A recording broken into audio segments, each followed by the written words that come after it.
मंथरा ने नाना प्रकार से कैकेयी को समझाया और कैकेयी की समझ में आ गया। याद रखना, कैकेयी जैसी वीरांगना, कैकेयी जैसी राम को प्रेम करने वाली माता, भरत की माता, त्रेता युग में कैकेयी जैसी नारी ना हुई है ना होगी। इतनी श्रेष्ठ वीरांगना नारी भी जब मंथरा के कहने पर उसकी मति फिर गई तो फिर गोस्वामी जी को लिखना पड़ा। ताल ठोक करके भगवान शंकर ने कह दिया कि इस ब्रह्मांड में कोई है। काय कौन? काय को ना कुसंगति पाए न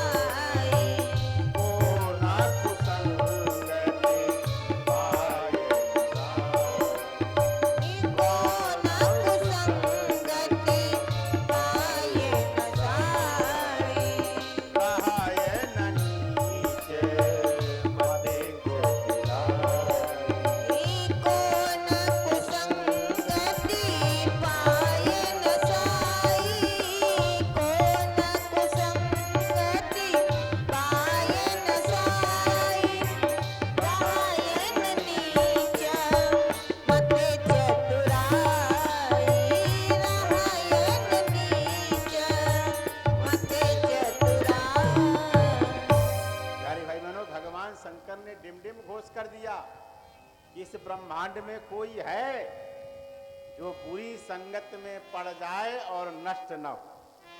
याद रखो, ये प्यारे भाई बहनों मानस सूत्र देना चाहती है कि आप चाहे इतने अच्छे क्यों ना हो, लेकिन अगर आपकी संगति बुरी है तो आपको आपका विनाश निश्चित है, कोई नहीं रोक सकता।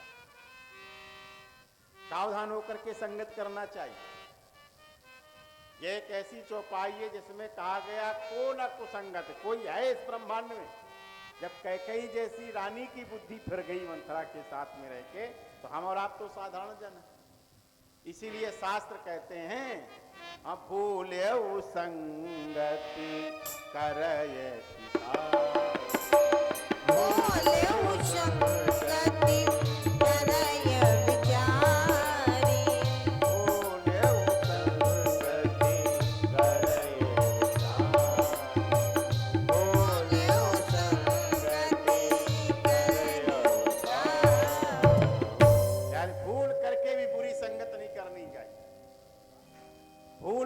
संसार में सब काम करो लेकिन कभी भी बुरी संगति मत करो, भूल करके। और अगर आप कहीं धोखे से बुरी संगत में फंस जाओगे तो आपका विनाश निश्चित है। एक ने कहा महाराज बुरी संगत में नष्ट हो जाएंगे। हाँ, तो कहा अच्छी संगत में क्या होगा? अगर हमारी संगत अच्छी हो गई तो क्या होगा? तो कहा कहीं ना सुसंग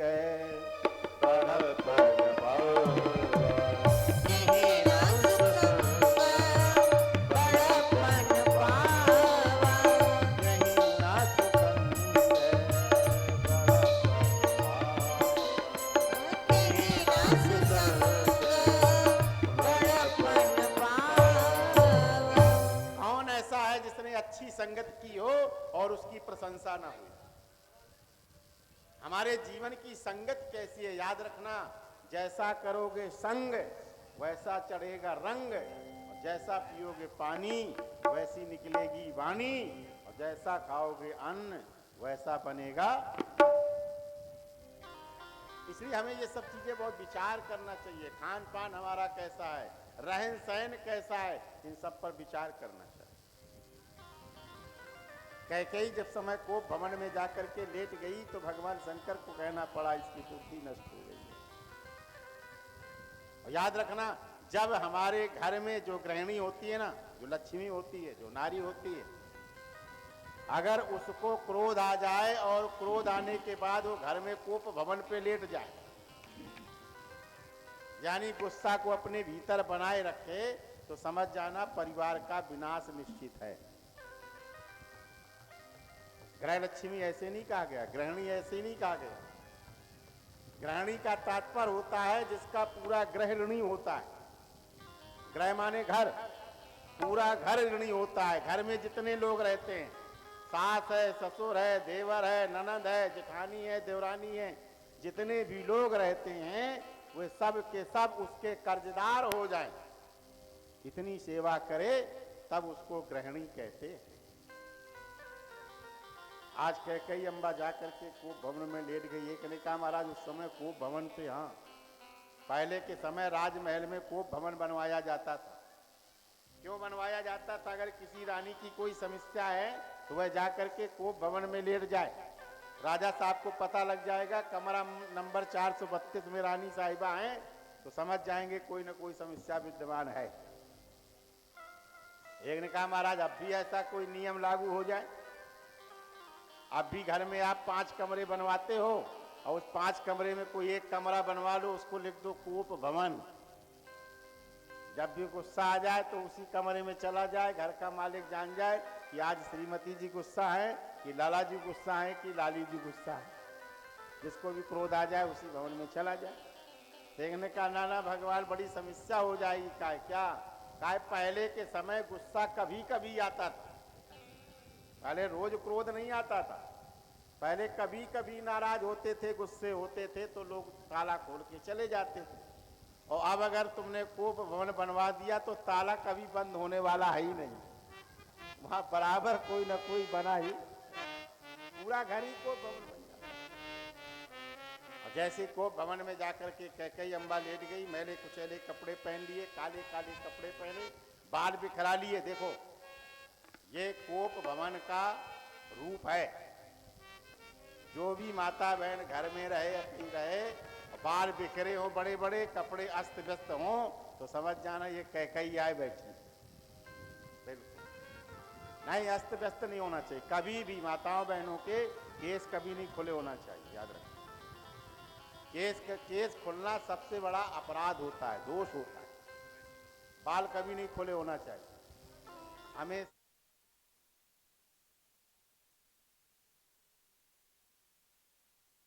माताएं बहनें जाती हैं और रास्ते चलते किसी को भूत लग जाते हैं, परीत लग जाते हैं, चुड़ैल लग जाती हैं, तो आप देखना ये उन्हीं को लगेंगी जिनके बाल खुले होते हैं। ये जितनी भी रास्ते में भूत परीत चुड़ैल जो लगती हैं, जिनको भी लगेंगी वो उन्हीं को लगेंगी जिनके बाल खुले होते हैं। और जिनके बाल बंधे होते हैं उनको कभी भूत परीत चुड़ैल नहीं लगती, ध्यान देना।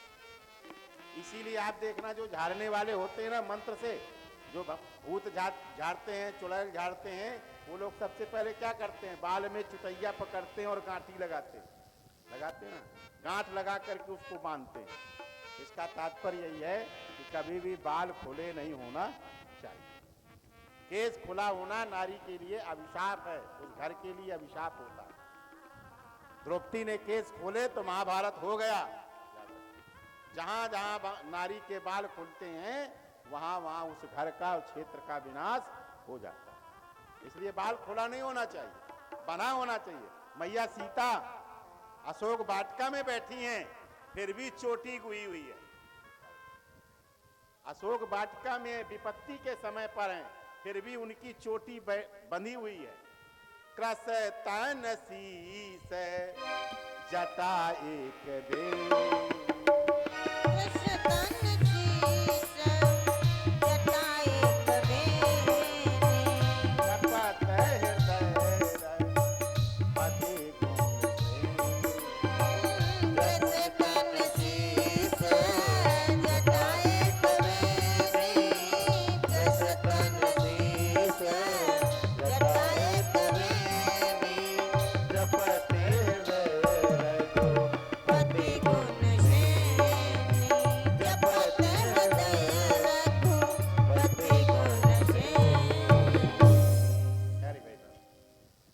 कैकेयी ने बाल बिखरा लिए, वस्त्र अस्त व्यस्त कर लिए, चारों तरफ कहीं गहना पड़ा है, कहीं श्रृंगार पड़ा है, कहीं कुछ पड़ा हुआ है, और जाकर के कमरे में लेट गए।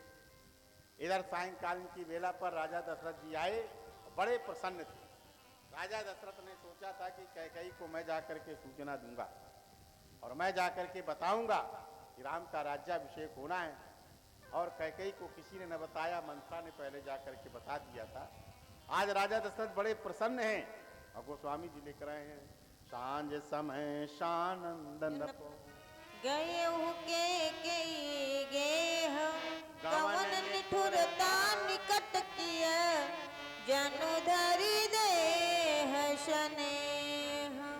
बड़ी प्रसन्न मुद्रा के साथ में कैकेयी के भवन पर जा रहे हैं और जैसे ही भवन पर गए राजा दशरथ ने दासियों से पूछा कैकेयी कहाँ है, कैकेयी कहाँ है। बड़ी प्रसन्न मुद्रा में, जैसे हम और आप भी होते ना, कोई बड़ी खुशखबरी सुनानी होती है तो सबसे पहले उस घर के मालिक को ढूंढते हैं जिसे हम बहुत प्रेम करते हैं, सबसे पहले ढूंढते हैं खुशखबरी उनको बताएं। राजा दशरथ बड़े प्रसन्न थे और सखियों दासियों से पूछा कैकेयी कहाँ है। दासियों ने कहा महाराज कैकेयी कोप भवन में। और जैसे ही कोप भवन का नाम सुना तो गोस्वामी जी कहने लगे कोप भवन सुनी सकुचे उरा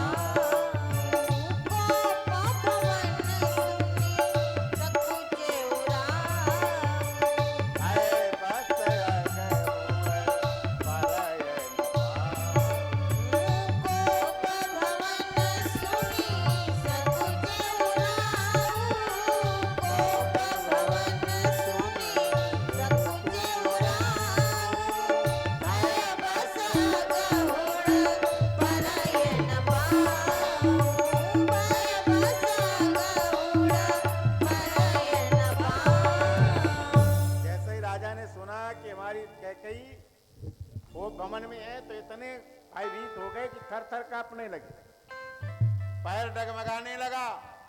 एक ने कहा महाराज ये कौन कांप रहा है। कहा ये राजा दशरथ कांप रहे हैं। कहा दशरथ के साथ और भी कुछ हैं। कहा क्या है। कहा ऐसा व्यक्ति कांप रहा है जिसके इशारे पर देवता भी कांपते। सूर्यपति बसये बाहुबल जा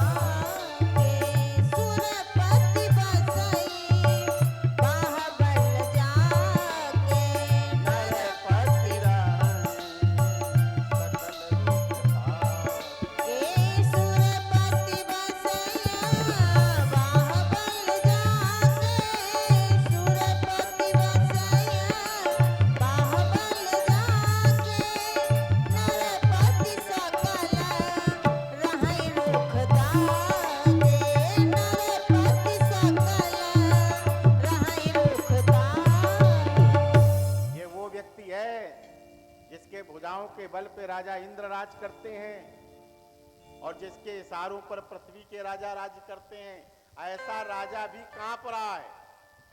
एक ने कहा किसके सामने कांप रहा है। तो गोस्वामी जी कहते हैं सोती रुख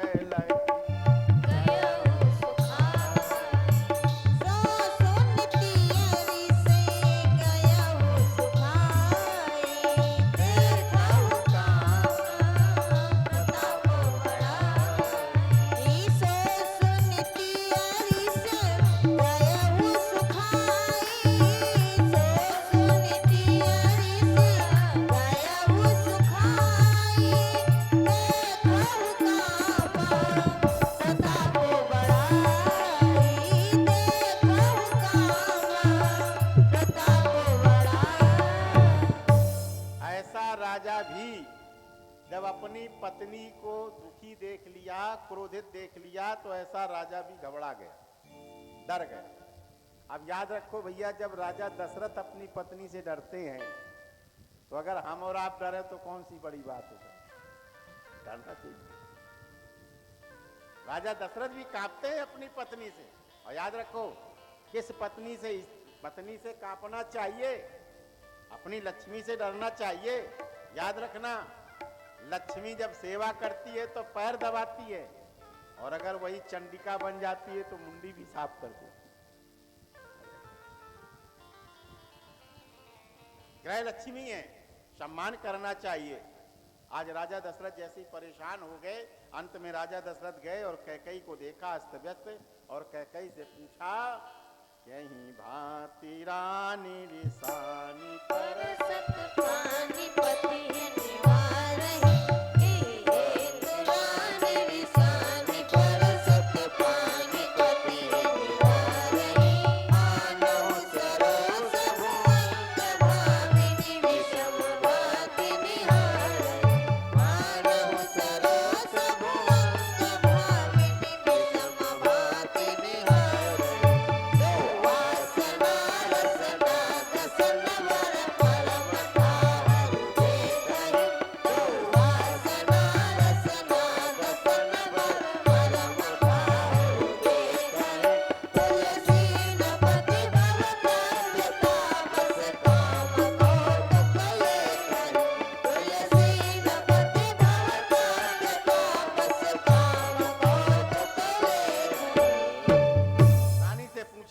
कारण आप परेशानी हो, कारण क्या है? क्रोध का कारण बताइए। अंत में तुलसीदास जी ने कहा, जैसे ही कैकेयी को स्पर्श किया, कैकेयी फुंकार मारती, एकदम फुंकार मारी, ऐसे मारी जैसे कोई नागिन हो। और नागिन हो, देखने का आपने कैकेयी को नागिन कह दिया। नागिन की दो जीभ होती है। मानो ये संकेत करना चाहते हैं कि ऐसी नागिन है जो राजा दशरथ से दो वरदान मांगने वाली, और ये दो वरदान ऐसे हैं जिनके मांगने से राजा दशरथ के प्राण निश्चित रूप से चले। दो वासना रसना दसन बरम रम ठाकुर देखहि। जैसे ही क्रोधित होकर के देखा, गोस्वामी जी ने कहा, तुलसी न पति भावत था।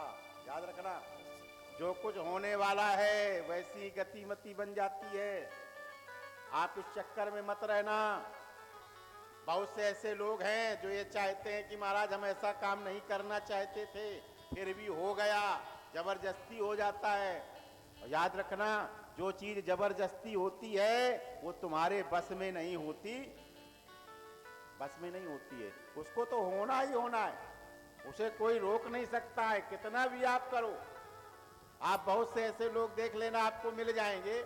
आप चाहते हो कि हम उनसे ना बोलें, आप चाहते हो हम उनके सामने ना पढ़ें, लेकिन इसके बावजूद भी वो जबरदस्ती कुछ ऐसा करेंगे कि हमको उनके सामने पढ़ना पड़े।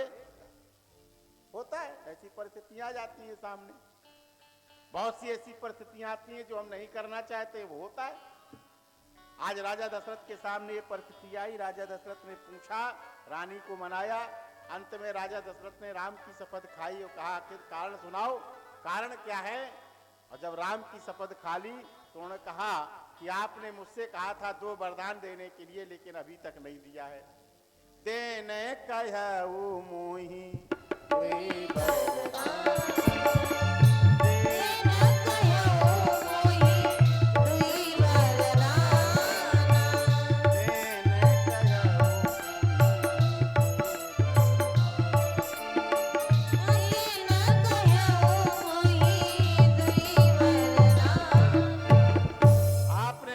वरदान देने के लिए कहा है, लेकिन अभी तक नहीं दिया है। राजा दशरथ ने कहा, बस इतनी सी बात, इतनी सी बात। अरे देवी, मैंने देने के लिए कहा था, लेकिन मैं तो भूल गया, तुमने मांगे ही नहीं।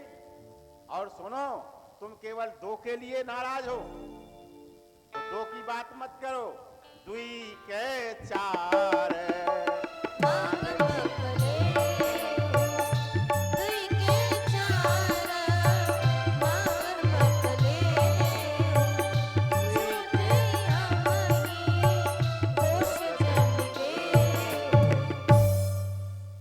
देखना। थोड़ा सा कथा की भूमिका पर जाना प्यारे भाई, और अपने पर यहां पर बैठालना।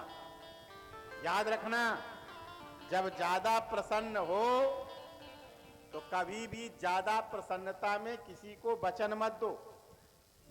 ये कथा बता रही है, अगर आपने ज्यादा उतावलेपन में किसी को बड़ी बड़ी बातें कर दी तो आप मुसीबत में फंस जाओगे। इसलिए सावधान होकर के काम करना चाहिए। यहां पर कैकेयी अम्बा का चरित्र निखर करके आता है। प्यारे विद्वान श्रोता, जरा ध्यान देना। रामचरितमानस में ये कैकेयी एक ऐसी पात्र है जिसको ना तो हम वंदनीय कह सकते हैं, ना ही निंदनीय कह सकते हैं। पूरी मानस में सारे पात्रों पर कोई न कोई टिप्पणी हो सकती है, कोई न कोई कारण हो सकता है, लेकिन ये रामचरितमानस में कैकेयी अम्बा एक ऐसी पात्र है जिसको ना तो कोई कह सकता है ये बुरी है, ना कह सकता है अच्छी है। एक ने कहा, कैसी बात करते हो? पूरे अयोध्यावासी कैकेयी को बुरी कह रहे हैं, पूरे जनकपुरवासी भी कैकेयी को बुरी कह रहे हैं, यहां तक पूरी दुनिया कैकेयी को बुरी कह रही है। लेकिन जरा एक बात बताओ, एक तरफ सारा संसार जिसको बुरा कहे, लेकिन एक तरफ भगवान जिसको अच्छा कह दे, तो उस व्यक्ति को आप क्या कहोगे? अच्छा कहोगे कि या बुरा कहोगे? जिसको भगवान स्वयं कह रहे हैं कि ये बुरी नहीं है,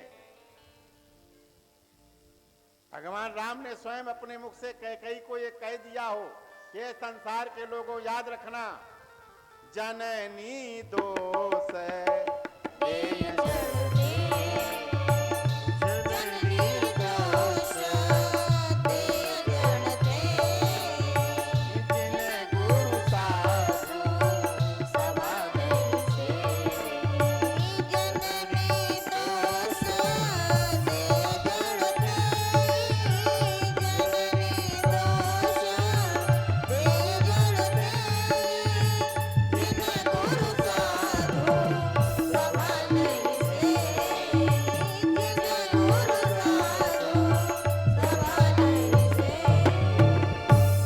कैकेयी अम्बा है जिसको भगवान कह रहे हैं कि अगर संसार के लोगों जिस व्यक्ति ने कैकेयी को दोष दिया वो व्यक्ति जड़ है, वो व्यक्ति मूर्ख है, उसने साधुओं की संगत नहीं की है।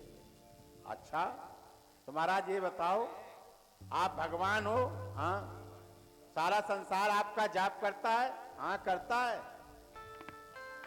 तो एक ने कहा महाराज जब सारा संसार आपका जाप करता है तो आप भी किसी का जाप करते हैं? कहा हाँ मैं भी किसी का जाप करता हूं। किसका जाप भगवान करते हैं?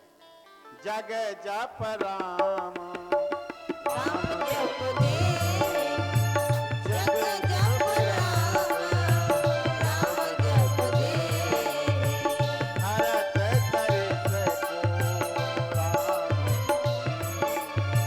भरत सरिस को राम सने, भरत सरिस को राम सने, जग जप राम राम जप दे, जग जप राम राम जप दे।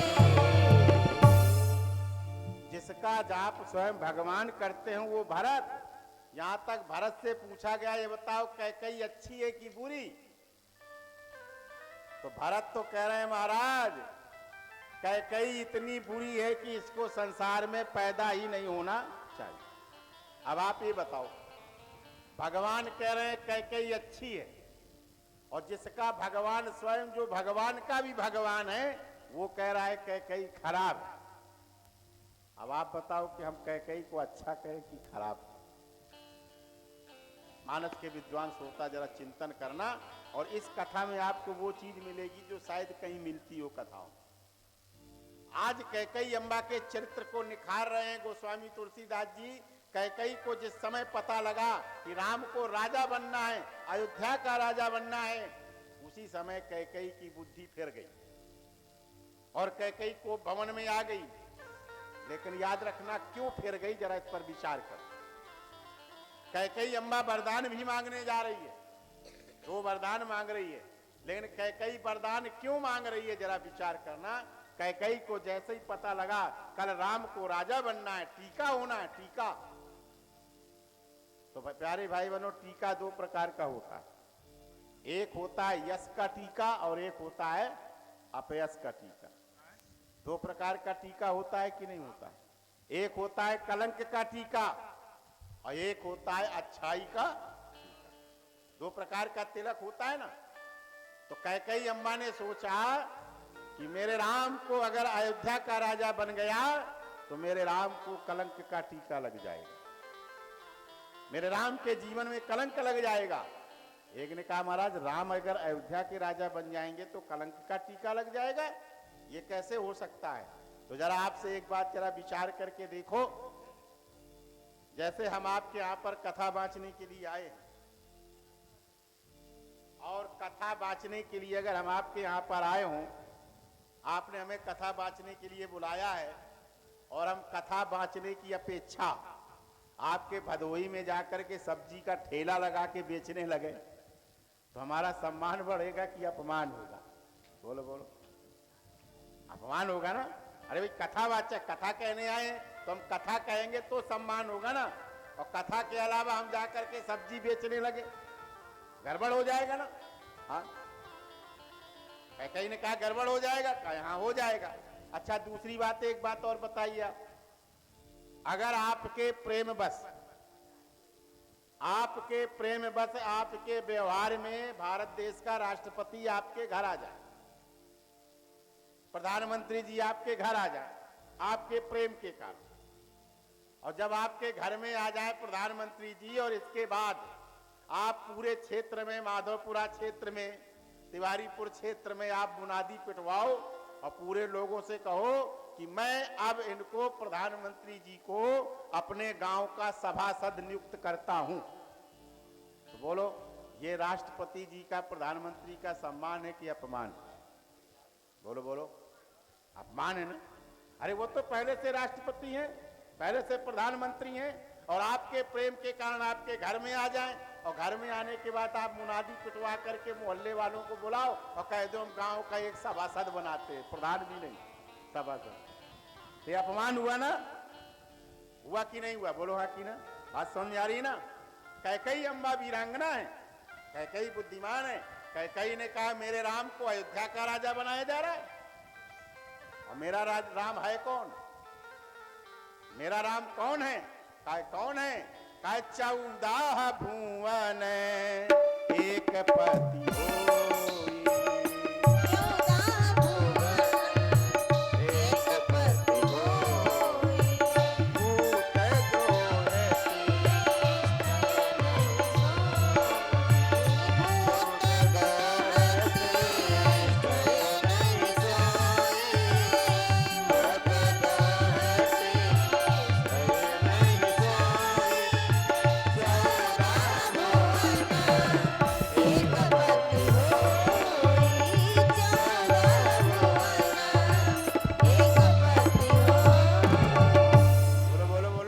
जो 14 भुवन का मालिक है, वो 14 भुवन का मालिक अखंड ब्रह्मांड नायक भगवान श्री राम प्रेम के वशीभूत करके सोवज प्रेम दिवस नर कौशल्या की गोद, वो भगवान कौशल्या की गोद में खेल रहा है, और जो सारे संसार का नायक है उसको तुम एक छोटे से राज्य का राजा बना रहे हो, युवराज बना रहे हो। ये सम्मान है कि अपमान है? बोलो बोलो। कैकेयी ने कहा ना ना ना ना, मैं अपने राम को इतना प्रेम करती है कि मैं राम को अपमान का टीका नहीं लगने दूंगी। अपमान का टीका तो मैं स्वयं अपने बेटे भरत को। इतना ही नहीं कहा, उसने कहा जरा एक बात बताइए आप, जैसे हम यहाँ पर कथा बांचने के लिए आए हैं, कथा बांचेंगे तो हमारा सम्मान होगा। अगर हम कथा बांचने की बजाय और लाके खुरपी लेके जाके अपने धान बोने लगे तो हमारा सम्मान होने वाला। राम जी क्यों आए हैं इस धरती पर? राम जी का आगमन क्यों हुआ है? राम जी ने सारे देवताओं के सामने, सारे ऋषि मुनियों के सामने कहा है कि संसार के लोगों, जनी डर पहु तोरे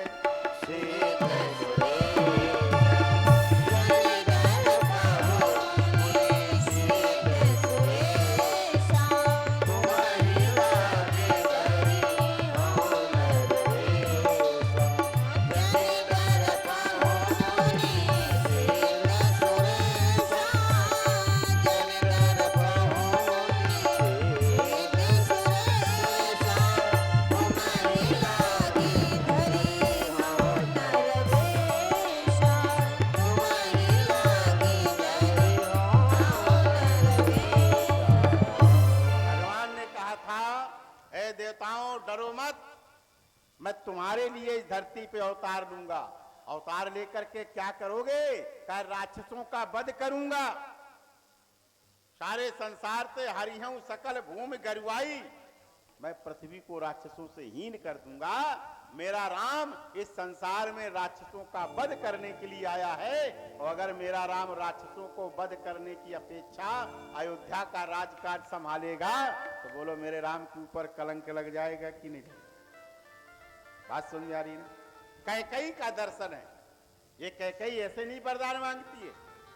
अगर मंथरा ने बुद्धि फेर दी होती तो मंथरा तो कहती है कि आप केवल एक वरदान मांग लो, सुतई राज रामई बनवासु, भरत को राजा राम को बनवास, बस बात खत्म हो जाता है।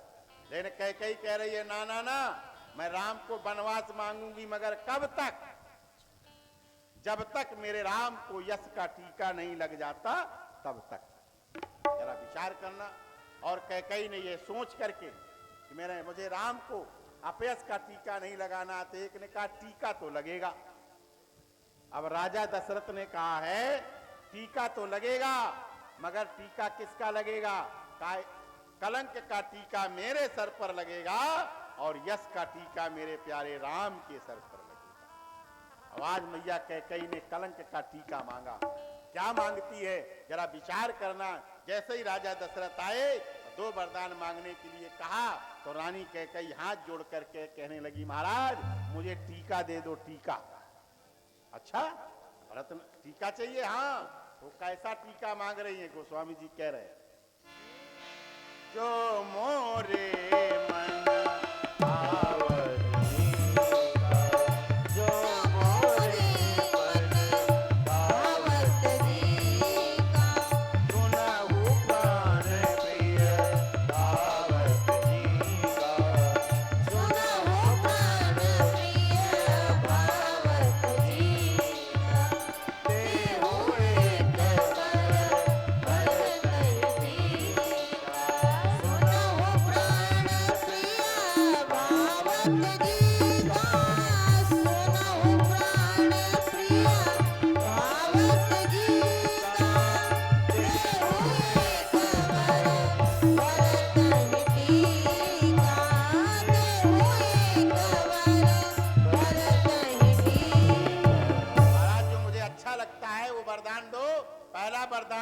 भरत को टीका दो। अब आपसे निवेदन किया था टीका 2 प्रकार का है, एक यश का है, एक अपयश का टीका है। और आज मैया कैकई ने अपयश का टीका भरत के लिए मांग लिया। भरत से पूछा गया तुमको टीका मिला? भरत ने कहा मिला। कौन सा टीका मिल गया? काय कोल कलंक जेई जन्म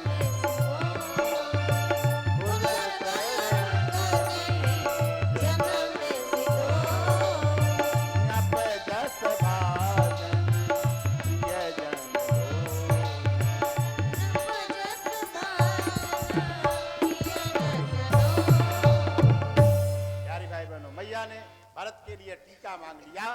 और दूसरा वरदान मांगती, हाथ जोड़ करके कहती है, मांगू दूसर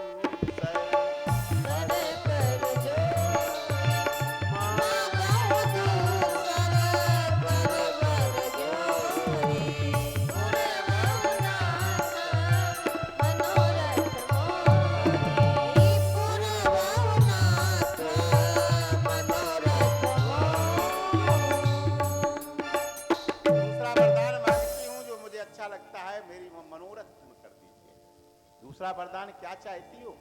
पहले वरदान पे दशरथ जी को कोई आपत्ति नहीं है। भरत को टीका मांगा, दशरथ जी को कोई परेशानी नहीं है। लेकिन दूसरा वरदान जैसे ही मांगा तो गोस्वामी जी कहते हैं, तापस वेश विशेष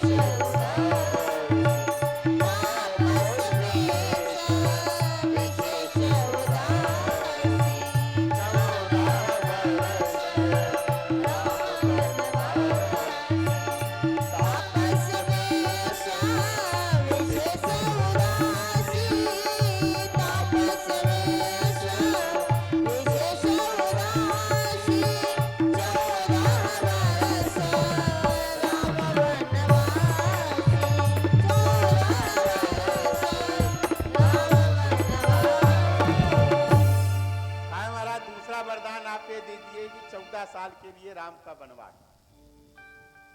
यार भाई बहनों, एक व्यक्ति ने कहा भैया कैकई ने 14 साल को क्यों मांगा?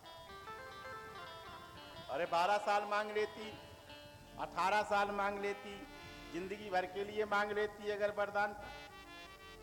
14 साल ही क्यों मांगा गया? तो विद्वानों ने अपना मत निकाल करके दिया कि कैकई को ये पता है, कैकई वीरांगना है, और कैकई को ये बात पता है कि रावण है, मोह है, और मोह को वही व्यक्ति मार सकता है जो इस शरीर में 14 इंद्रियां हैं, 5 कर्मेंद्रियां, 5 ज्ञानेंद्रियां, 4 अंतःकरण, चतुष्टय। ये जो 14 इंद्रियां हैं, और मेरा राम एक एक वर्ष में एक एक इंद्रिय को जीत करके 14 इंद्रियों को जीत लेगा, वही व्यक्ति संसार में रावण का वध कर सकता है। इसलिए 14 वर्ष का वरदान। दूसरा, कैकेयी को पता है कि रावण की आयु के 14 वर्ष शेष हैं, और कैकेयी ने जिस समय कैकेयी ने दंड कारण्य में जिस समय राम के पूर्वजों को रावण ने पराजित किया था, उसी समय कैकेयी ने प्रतिज्ञा कर ली थी कि मैं अपने वंश के द्वारा ही रावण का वध कराऊंगी। तो कैकेयी को ये पता था कि इसकी आयु 14 वर्ष शेष है, इसलिए 14 साल का वरदान मांगा। दूसरी बात, कैकेयी ये चाहती है कि राम अयोध्या का राजा न बने, और 14 वर्ष में जब राम लौट करके आएंगे तो ये 14 भुवन के राजा बन जाएंगे।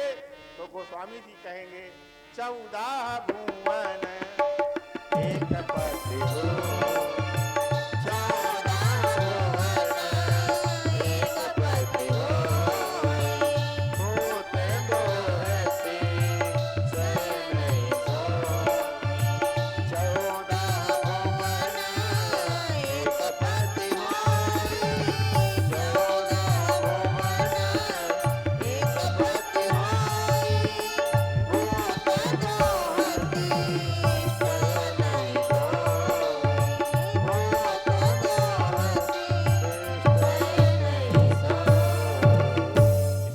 साल का वनवास। और राम जी, आप समझ लीजिए, जब राम जी 14 वर्ष के बाद लौट करके आए हैं तो किसी ने कहा राम जी अयोध्या के राजा बने क्या? ऐसे कहा नहीं, अयोध्या के राजा नहीं बने। कहाँ के राजा बने? कहा राम राज्य पे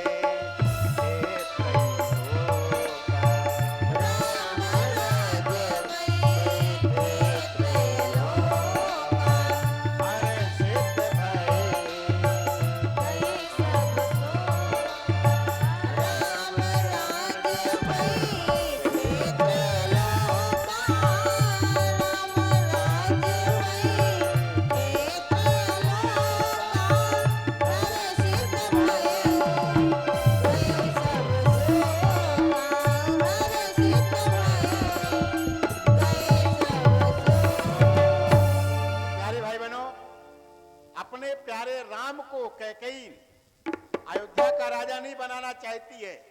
कैकेयी अपने प्यारे राम को तीनों लोकों का राजा बनाना चाहती है। इसलिए कैकेयी जानती है कि 14 वर्ष के वनवास में मेरा राम 14 भुवनों को जीत करके लौट करके आएगा, तब मेरे राम का राज्याभिषेक होगा, तब मेरे राम को यश बढ़ेगा।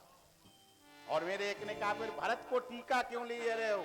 कहा भरत को मैंने अपयश का टीका दिया, राम को यश का टीका देना है। और कैकेयी ने जो राम के ऊपर कलंक का टीका लगना था वो टीका अपने सर पर दे दिया। इसलिए कैकेयी के लिए भगवान राम जननी का शब्द का उद्बोधन करते हैं। ये माँ संसार में सब कुछ कर सकती है, लेकिन जो काम तूने किया है वो काम कोई दूसरी माँ नहीं कर सकती। अपने बेटे को कलंक का टीका दे देना और मुझको यश का टीका दे देना, यह काम कोई साधारण माता नहीं कर सकती। और भरतलाल कह भी रहे हैं कि माँ तूने टीका मांगा है, हाँ मैंने तुझको टीका मांगा है, तो कौन सा टीका मांगा है? कहा कौन सा टीका मांगा बेटा? तो भरत कह रहे हैं कुल कलंक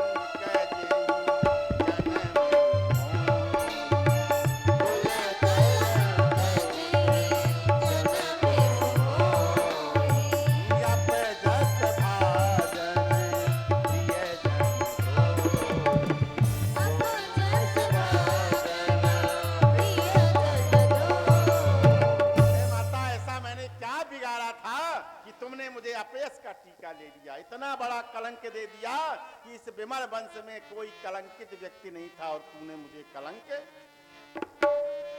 और इतना बड़ा कलंक का टीका कैकेयी ने लिया कि आज भी दुनिया में कोई अपने बेटी का नाम कैकेयी नहीं रखता। ये राम से अनन्य प्रेम करने वाली कैकेयी अम्बा का चरित्र है। अब जैसे ही कैकेयी ने ये वरदान मांगा, राजा एकदम सन्न रह गए। राजा ने कहा देवी क्या मांग रही हो, तुम्हें पता है? कहा हाँ मैं वरदान मांग रही हूं। तो कहा वरदान में कुछ और मांग लो। तो एक ने कहा बताओ इसके अलावा और कुछ है तुम्हारे पास जो दे सकते? इसके अलावा तुम्हारे पास कुछ है भी नहीं जो दे सकते हो। राजा ने कहा मैं क्या नहीं दे सकता हूं, चक्रवर्ती सम्राट हूं। तो एक ने कहा ये बताओ अगर तुम चक्रवर्ती सम्राट हो तो मैं कौन हूं? मैं चक्रवर्ती सम्राट की महारानी हूं। और महारानी के पास जो चक्रवर्ती सम्राट के पास होता है वो पत्नी का भी अधिकार होता। तो आप ये बताओ महाराज, ये तो आपको पता होना चाहिए कि मैं मांगूंगी तो कोई साधारण चीज नहीं, इससे भी ऊपर मांगूंगी। हाँ तो क्या मांगा? कहा शरीर मांगो, शरीर मांग लो मुझे। तो राजा दशरथ ने कहा शरीर पर अधिकार तो मेरा तभी हो गया था जब भावरे पड़ी। पति के शरीर पर अधिकार तो पत्नी का तभी हो जाता है जब भावरे पड़ जाती।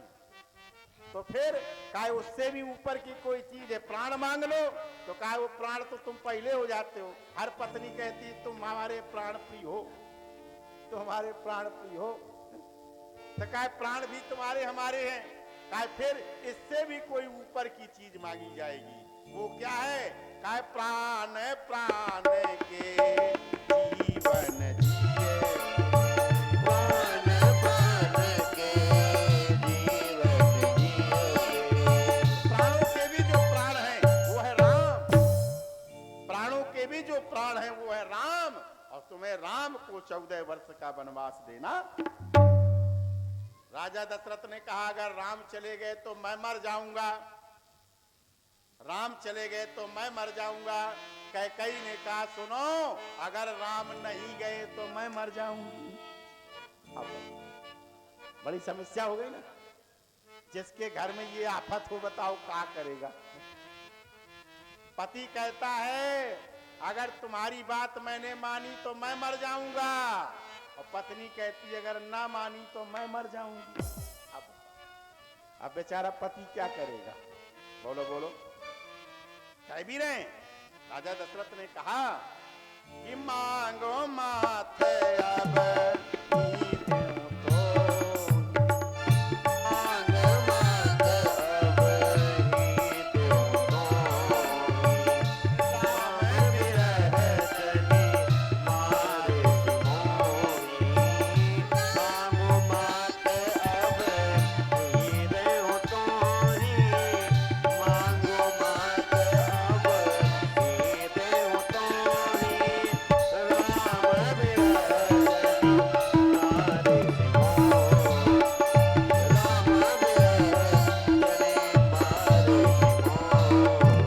हे देवी तू मेरा माथा मांग ले, मैं अभी दे दूंगा, लेकिन राम के वियोग में मुझको मत मार, मत मार। और पता है अगर तू नहीं मांगी तो क्या होगा? काय क्या होगा? काय तोरे कलंक मोर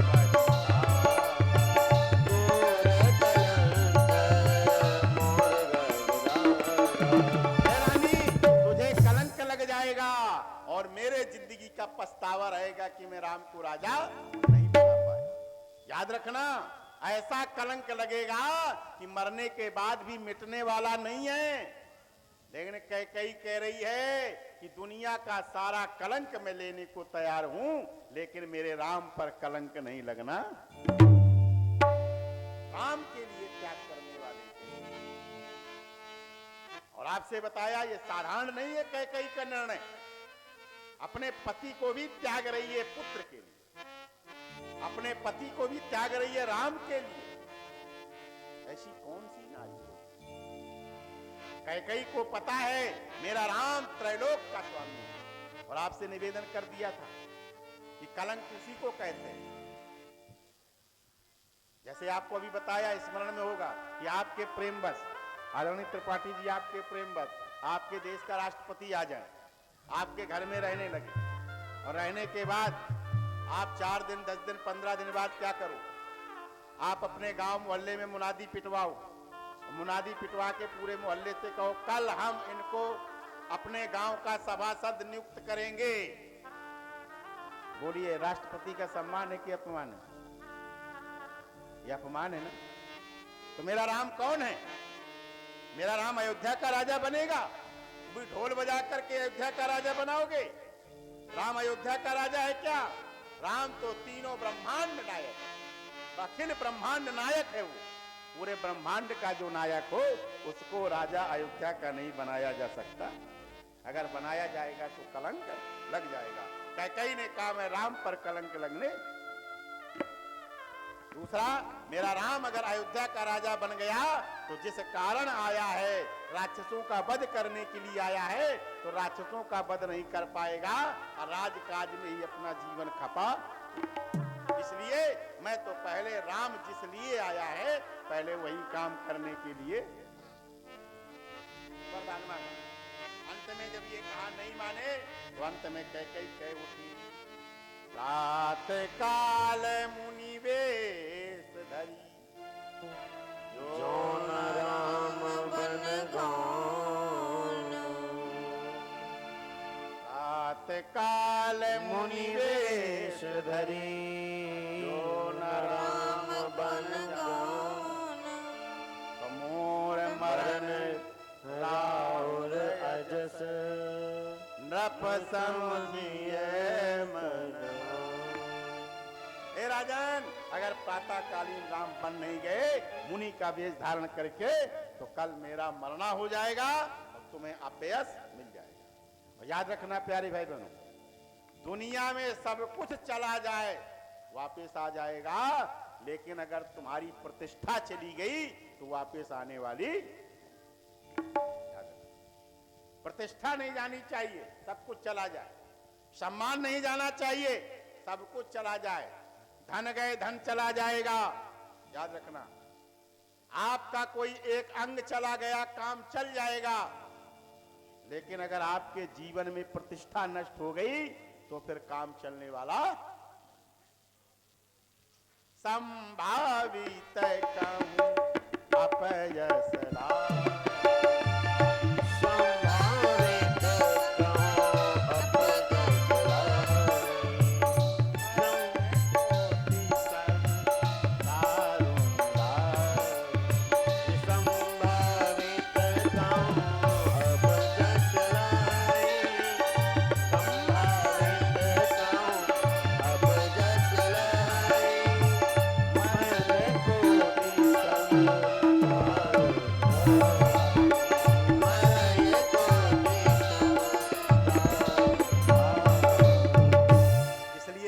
दशरथ ने कहा अपयश न होने पावे। याद रखना, कैकेयी ने राजा दशरथ से कहा, अगर आपको ज्यादा राम प्यारे हैं तो आप अपना वचन वापस ले लो, मुझे कोई आपत्ति नहीं है। देव की लेव अजस कर नाई, आप वरदान देने के लिए कहा था, आपकी इच्छा हो तो देव और ना इच्छा हो तो ना देव। मोही न बहुत प्रपंच, मुझे अच्छा नहीं लगता। एक ने राजा दशरथ ने कहा, अगर वरदान न दूंगा तो क्या होगा, वरदान न दूंगा तो क्या होगा। कैकेयी ने कहा, तुमको अपयश मिल जाएगा संसार में। अपयश कैसा मिल जाएगा, क्योंकि रघुवंशियों की एक विशेषता है। क्या विशेषता है, कहे प्राण जाए पर वचन न जाए,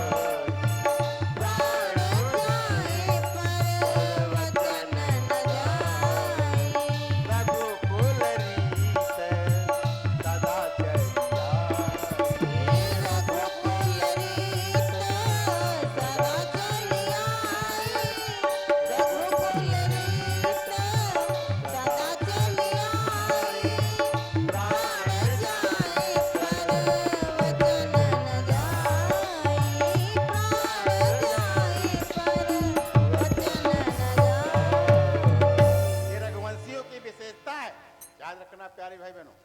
पहले की माताएं बहनें जो हुआ करती थी, वो अपने बच्चे को गोदी में लेती थी और गोदी में लेकर के यही सिखाती थी, बेटा मर जाना मिट जाना, लेकिन मेरे कभी दूध की लाज ना लजाना। जो कह देना वो करना, प्राण जाए पर वचन नहीं जाना चाहिए, ये माताएं बहनें सिखाती थी।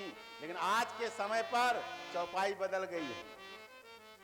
आज के समय की चौपाई दूसरी हो गई है। पहले के समय चौपाई थी, रघुकुल रीत सदा चली आई, प्राण जाए पर वचन न।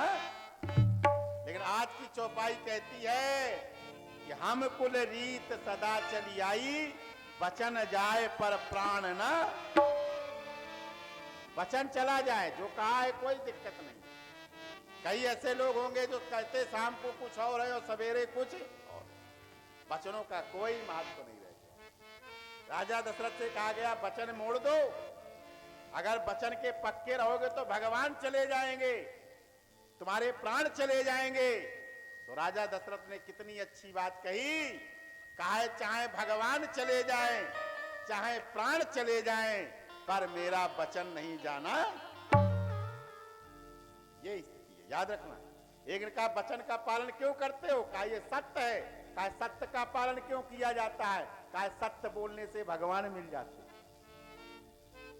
जो सत्य बोलता है भगवान मिल जाते हैं। साच बराबर तप नहीं, झूठ बराबर पाप, जाके हृदय साच है ताके जिसके दिल में सच्चाई है वही भगवान है। तो राजा दशरथ से कहा राजन तुम सत्य बोल रहे हो, हाँ, तो तुम्हारे पास तो भगवान है, और अगर तुम सत्य का पालन करते रहे तो भगवान चले जाएंगे। अगर तुमने सत्य का पालन किया तो भगवान चले जाएंगे। तो राजा दशरथ ने कहा कि भगवान जाते हैं तो चले जाएं, लेकिन मैं अपने सत्य को नहीं छोड़ूं। ये वचनों की प्रधानता है। और जब राजा दशरथ जी सत्य को नहीं छोड़ रहे हैं, जब सत्य को नहीं छोड़ा तो राजा दशरथ ने मनाया देवताओं को, और बाद में सोचने लगे देवता तो मेरे अधीन है। सुरपति बसाए बाय बल जाके राजा दशरथ ने कहा देवताओं को क्या मनाना, ये तो खुद मेरे हाथ जोड़े रहते हैं। तो कहा अब मैं देव को नहीं मनाऊंगा, मैं महादेव को मनाऊंगा। और भोलेनाथ से प्रार्थना करने लगे राजा दशरथ। क्या करने लगे, आ से तो तुम्हें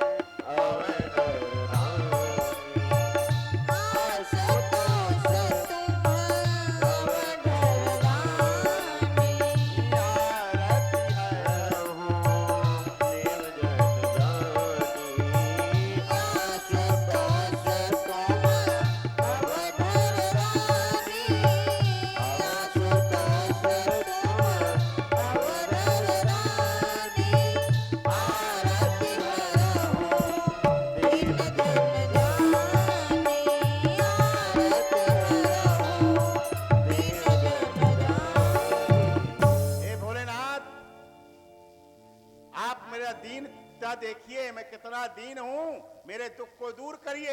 भोलेनाथ ने कहा अभी दूर किए देता हूं। प्रकट हो गए। भोलेनाथ ने कहा अभी दूर कर देता हूं, क्या करना है। राजा दशरथ ने कहा एक काम करूं। कहा क्या करूं, कहा तुम प्रेरक सबके हृदय। भोलेनाथ आप तो सबके हृदय में प्रेरणा देने वाले हो।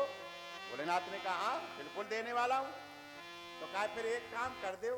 कहा क्या करो, कहा तुम प्रेरक सबके हृदय और यह मति राम ही देव। आप राम जी को ऐसी बुद्धि दे दो। शंकर जी ने कहा राम जी को बुद्धि, हाँ। कहा कैसी बुद्धि दे दे, कहा राम जी एक काम कर ले। कहा क्या, कहा बचन मोर तजी राहे घर आप राम जी की ऐसी बुद्धि कर दो कि मैं जो कह रहा हूं उस वचन का पालन न करे। तो मैं कह दूंगा मैंने तो वरदान दिया, अब लड़का नहीं मानता तो मैं क्या करूं। आप ऐसी बुद्धि राम जी की कर दो कि मेरा वचन को छोड़ करके यहां पर रहें। परिहरिशील सने वचन मोर तज रहे घर। शंकर जी ने कहा ये राजा दशरथ तुम बहुत होशियार आदमी हो। कहा क्यों, कहा ये बताओ तुम ये क्यों नहीं कहते हो, तुम ये क्यों कहते हो कि राम जी की बुद्धि फेर दो कि वचन मेरा त्याग दे। अरे राम जी क्यों वचन त्याग दे, तुम ही अपना वचन त्याग दो, समस्या का समाधान हो जाएगा ना। याद रखना यही संसार की विडंबना है। मेरा सम्मान बचना चाहिए और सामने वाले का सम्मान हो चाहे। बहुत बड़ा मानस का दर्शन है। यहां पर राजा दशरथ कह रहे हैं मेरा वचन रहना चाहिए और भोलेनाथ जी तुम राम जी की बुद्धि फेर दो कि राम जी मेरे वचन का पालन ना। आप बताओ मामला गड़बड़ है कि नहीं। राम जी अगर वचन का पालन नहीं करेंगे तो उनका पुत्र धर्म नष्ट होगा कि नहीं होगा। यहां पर जब ये कहा अंत में शंकर जी ने कहा नरक जाओगे नरक। तो शंकर जी से दशरथ जी कहते हैं नरक परों चाहे सुरपुर जाए। नरक परों चाहे सुरपुर जाए। अजस होए जग सुजस न पाए। अजस होए जग सुजस न पाए। कुछ भी हो जाए लेकिन मुझको ऐसा दुख न दिलाओ, राम के बिना मैं जिंदा नहीं रह सकता हूँ। बहुत प्रार्थना की। यहाँ प्रातः कालीन युवा दुंदुभी बजी। लोगों ने कहा राजा दशरथ जगे नहीं है। सुमंत गए बुलाने के लिए, कैकेयी के देखा, ये दशा देखी। अंत में आज्ञा मिली, राम जी को बुला करके लाए। और राम जी ने दशरथ जी को देखा, और जैसे ही देखा तो जाय दीख रघुवंश मणि नरपति निपट निषाद। जैसे ही राजा दशरथ को देखा जाकर के, इतने व्याकुल पड़े हुए हैं जैसे शेर को देख करके सिंहनी एक हथनी भड़बड़ा जाती है। वृद्ध गजराज पड़ा हुआ है। ऐसी स्थिति देख करके पहली बार राम जी ने दुख देखा था। मैया कैकेयी से पूछा, माँ एक बात बताओ, काय क्या? काय मोही काहू माँ तो सात दुख कारण मोहि काहू माँ तो सात दुख कारण। काहू जतन जेहि होए निवारण मोह काहू माँ तो सात दुख कारण। मोहि काहू माँ तो सात दुख कारण। काहू होए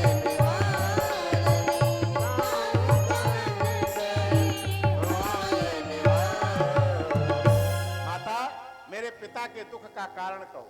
देखो ये है पुत्र, याद रखना। अच्छे पुत्र की परिभाषा यही होती है कि अगर पिता को जरा भी दुखी देखे तो अपनी माता से पूछे, माता मेरे पिता के दुख का कारण बताओ। और यहां तक कारण भी बताइए, निवारण भी बताइए। मैया कैकेयी ने कहा, बेटा कारण कोई और नहीं है, कारण केवल तुम ही हो। एक तरफ तुम्हारे पिता का वचन है और एक तरफ तुम्हारा प्रेम है। अब ये तुम्हारे ऊपर निर्भर करता है कि पिता का असमंजस कैसे टले। अगर वचन का पालन करते हैं तो प्रेम जाता है, और प्रेम का पालन करते हैं तो वचन जाता है। इस संकट में राजा पड़ गए। सुत सनी है ये तब वचन उतर संकट पड़ो नरेश। कहू तो आयस भरऊ कहू कठिन क्लेश। इधर इनका वचन है, इधर आपका प्रेम है। अगर आप आज्ञा पाओ इसका संकट टल सकता है। आप आज्ञा पालन कर लो। राम जी ने कहा, मैया क्या आज्ञा पालन करना है, कौन सा वरदान है? तो मैया ने कहा, देन कहू मोही कोई वरदान। देन कहू मोहि कोई वरदान। मांगेऊ जो कछु मोहि सुहान। मानेऊ जो कछु मोहि सुहान। और पूरी कथा कैकेयी ने सुना दी। एक ने कहा, कैकेयी के कहने की स्टाइल कैसी, कैसे बोल रही है? तो गोस्वामी जी कहते हैं, निधर बैठ है कटुबानी। देखो ये राम का दर्शन है। सामने वाला कठोर बोल रहा है, सामने वाला कठोर शब्दों में बोल रहा है। कितना कठोर बोल रहा है? सुनत कठिनता अतिशय इतना कठोर बोल रहा है कि कठोरता को भी लग रहा है कि मैं इतनी कठोर हो सकती हूँ क्या। इतने कठोर शब्दों में कैकेयी बोल रही है। तो एक ने कहा, सामने वाले को भी गुस्सा आया होगा, लेकिन ना, राम जी से जैसे कठोर शब्दों में कैकेयी ने कहा तो राम जी क्या कर रहे हैं? कहा, मन मुस्काए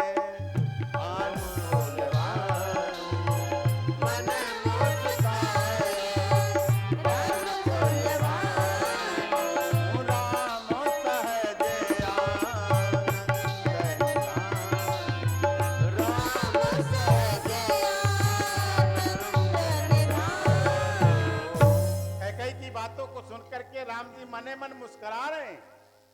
एक ने कहा, देखा ये सामने वाला तुम्हें गरिया रहा है, तुम मुस्कुरा रहे हो। यही है प्यारे दर्शन। सामने वाला परशुराम जी भी कठोर वाणी बोल रहे हैं, भृगुपति बटे बके कुठार उठाए पर मन मुस्काए राम सिर। याद रखना, अगर कोई आदमी कठोर शब्दों में बोल रहा है तो आपका उत्तर कठोर शब्दों में नहीं होना चाहिए। कैसे होना चाहिए? आप भीतर भीतर प्रसन्न हो और भगवान से कहो, हे प्रभु तुमने इनके जैसी बुद्धि हमारी नहीं दी है, इनके जैसी बुद्धि हमारी नहीं है, इनका जीवन कठोर है।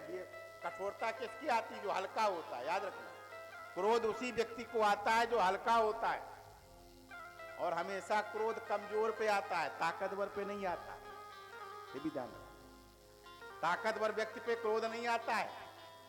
चाहे जितना देखना, अगर अधिकारी डांटेगा तो बेचारा कर्मचारी सुन लेगा, क्यों? जानता है कि मैं अगर इनसे गुस्सा करूंगा तो नौकरी साफ हो जाएगी। उनसे नहीं जवाब देगा, वो अपने से छोटे व्यक्ति पर गुस्सा करेगा। जैसे माताओं बहनों को देखना, जब भी पति गुस्सा करेंगे तो ये अपना गुस्सा किस पर उतारेंगी? पति पे ना उतारेंगे, किस पर उतारेंगे? बच्चन का पकड़ेंगी और दगड़ के कूट देंगी। सारा का सारा गुस्सा बच्चों पर उतारता होता है, छोटे पर होता है। जैसे देखा मुस्कुरा रहे थे, और उसी समय राम जी ने कहा, मैया इतनी सी बात पर पिताजी को दुख हुआ? थोड़े ही बात पिता ही दुख है थोड़ी बात पिता ही दुख भारी। होते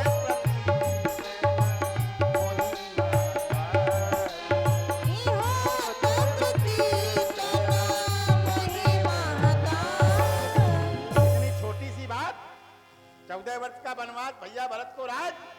अरे मैया, भैया भरत को राजा मिलना बड़े भाग्य की बात है। भरत प्राण प्रिय पावै राजो, भरत प्राण प्रिय पावै राजो। तब विधि भावी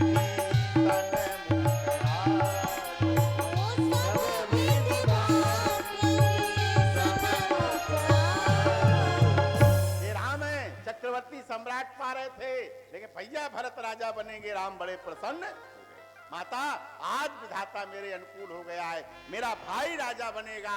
अहो भाग्य मेरे जो भैया भरत राज, बड़े भाग्य की बात। प्रसन्न हो गए। यहाँ उन्होंने कहा, मैया मैं माता से आज्ञा लेकर के आ रहा हूँ। तुरंत आया, विदा मातु संग आवऊ मांगी, अहियों बेग बहुर पग लागी। गए, माता से आज्ञा मांगी। पिता से विविध प्रकार का विलाप होता है, समय की गति है, थोड़ी कथा बढ़ानी है। विलाप करके वहां वनवास वेश धारण किया। नर नारियों ने समझाया, लेकिन कैकेयी नहीं मानी। और अंत में जाकर के गोस्वामी जी कहते हैं, महाराज तुरंत जाकर के सबको लेकर के आए। तमोसा निकट देख प्रभुआए, तमोसा निकट देख प्रभुआए। राम वनवासी वेश धारण करके सुमंत को बुलाया। लक्ष्मण, मैया सीता और सुमंत सभी लोग यहाँ पर आ गए। वैसे रामचरितमानस में लक्ष्मण का प्रेम और सीता का प्रेम, कौशल्या का विलाप, अगर ये कहा जाएगा तो पूरे जो है 9 दिन की कथा केवल इसी में सिमट जाएगी। बड़ा गूढ़ रहस्य है इनके प्रेम का। ये सब लोग इनके पीछे पीछे लग गए। आज यहाँ पर तमसा तीर्थ पर आ गए हैं, यहाँ पर गंगा के यहाँ पर निवास किया। जैसे ही पता लगा उनका मित्र है, श्रृंगपेरपुर पे आए महाराज, और उनका मित्र निषाद राजगुरु ने पता पाया कि मेरे भाई राम आए हैं, और राम के लिए मनाने के लिए निषाद राजगुरु ने बड़ी भांति से पूजा किया, उनका सेवा सत्कार किया, और सत्कार करने के बाद वहाँ विश्राम करा दिया गया। और यहाँ पर भगवान श्री राम ने सुमंत से कहा, भैया तुम जाओ, अब हमें 14 वर्ष के लिए वनवास जाना है। बड़े बस राम सुमंत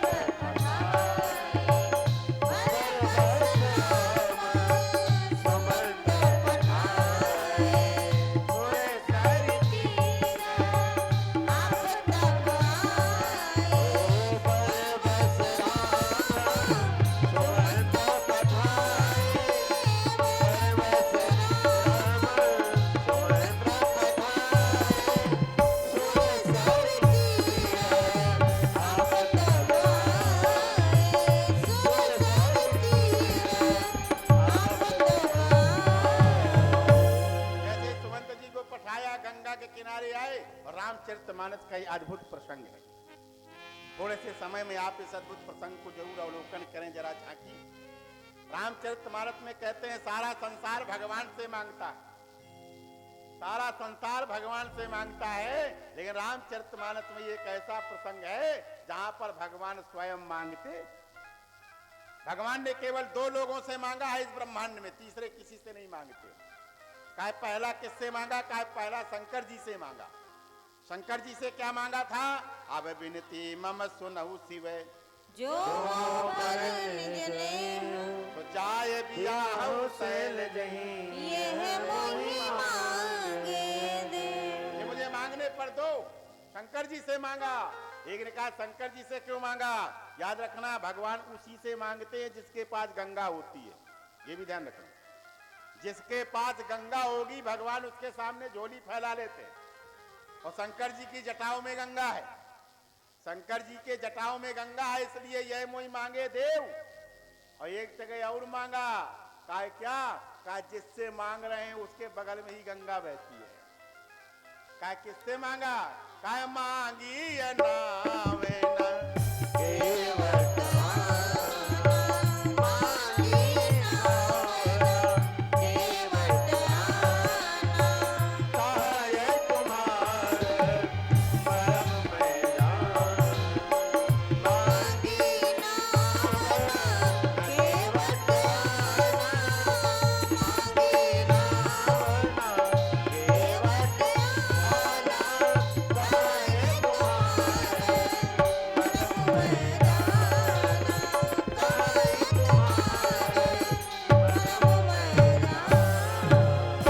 केवट से मांगा। केवट के बगल में गंगा रहती है। और कमाल की बात देखना भैया, सारे संसार के लोग जब पाप करते हैं वो गंगा में जाके धो देते हैं। संसार के पापी जब पाप को धोते हैं तो गंगा में जाके नहाते हैं, लेकिन ये जो केवट है ये गंगा में रहता है, गंगा का पानी पीता है, गंगा में नहाता है। इसके बावजूद भी ये केवट कैसा है? कहे जासू छाये छुए ले ले सीता। जासु छाया छुई लई है सीता। लोक लाज सब हाथ जासु छाये छुए ले है सीता। जासू छाये छुई लई है सीता। लोक लाज सब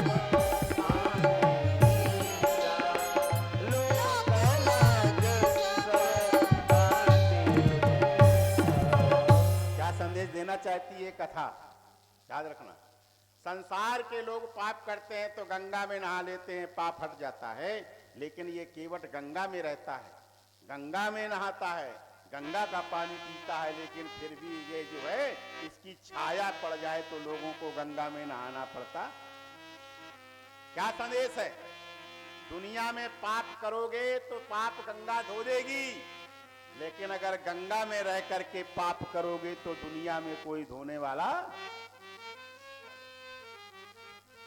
आप कुछ भी कर लेना, लेकिन धर्म के नाम पर पाप करोगे तो तुमको कोई माफ करने वाला कोई नहीं था। आज उसी केवट से भगवान ने मांगा कि नाव लाओ। केवट कह रहा है महाराज मैं आपका मर्म जानता हूं, मर्म। और जैसे ही मर्म की बात आई, जैसे ही मर्म की बात आई, उसी समय लक्ष्मण जी ने तुरंत राम जी से कहा भैया। राम जी ने कहा क्या बात है? कहा एक बात बताओ, हम बचपन से आपके लेकर के साथ में हैं, और बचपन से लेकर के ऐसी कोई बात नहीं छिपाई है जो हमको ना पता हो, लेकिन ये ऐसी कौन सी बात है जो केवट कह रहा है कहा है तुम्हार मरम में जाना? मैं मरम जानता हूं और हम नहीं जानते, ये केवट जानता। लक्ष्मण हुई है मरम न जाना, जिसको मरम हम नहीं जानते केवट कैसे जानते? सीता मैया ने भी थोड़ा धक्का मारा, कहा प्राणनाथ ये बताओ ऐसी कौन सी बात है, विवाह के बाद आपने हमें सब कुछ बता दिया था, ऐसा कौन सा मरम है जो ये केवट जानता है और हम नहीं जानते? राम जी ने मुस्कुराते हुए केवट से कहा ये भैया अभी अभी हमारी गृहस्थी नई नई बनी है, वनवास हो गया है, आए हैं 3 के 3 हैं, और नई नई गृहस्थी में काहे आगी लगा रहे हो? केवट ने कहा काहे हम काहे आगी लगा रहे हैं, काहे जल्दी बताओ कौन सा मरम है, और वो मरम बता दो, नहीं तो हमारी पत्नी और लक्ष्मण दोनों हमसे बिगड़ रहे हैं कि कौन सा मरम है। तो केवट मरम बता रहा है। क्या मरम है? का चरण कमल रज बहु सर्वकाल शरण कमल रज कहो सर्वकाल मानुष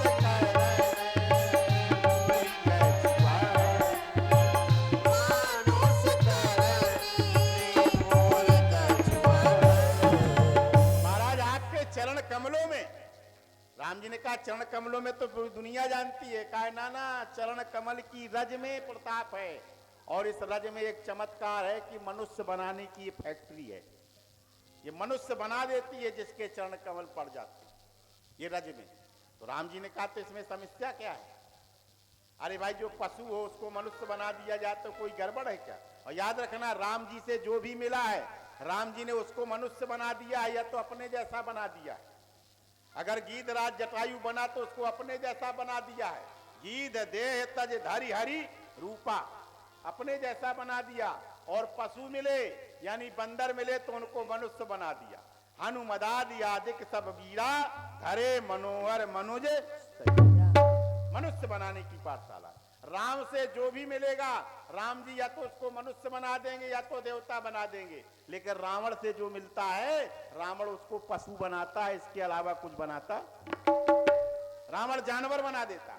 याद रखना, जो व्यक्ति आपके अंदर मानवता का पाठ पढ़ा दे समझ जाना वो राम है, और जो दानवता का पाठ पढ़ा दे तो समझ जाना वो रावण है और नहीं। काय महाराज, तो इसमें समस्या क्या है? हमारे चरणों में ये प्रताप है तो अब क्या करें? काय अगर आप आज जाना चाहते हो तो एक काम करो। काय क्या करो? काय जो प्रभु पारे अवश्य प्रभु पार अवश्य मोहि पद पदम पखारन जो प्रभु पार अवश्य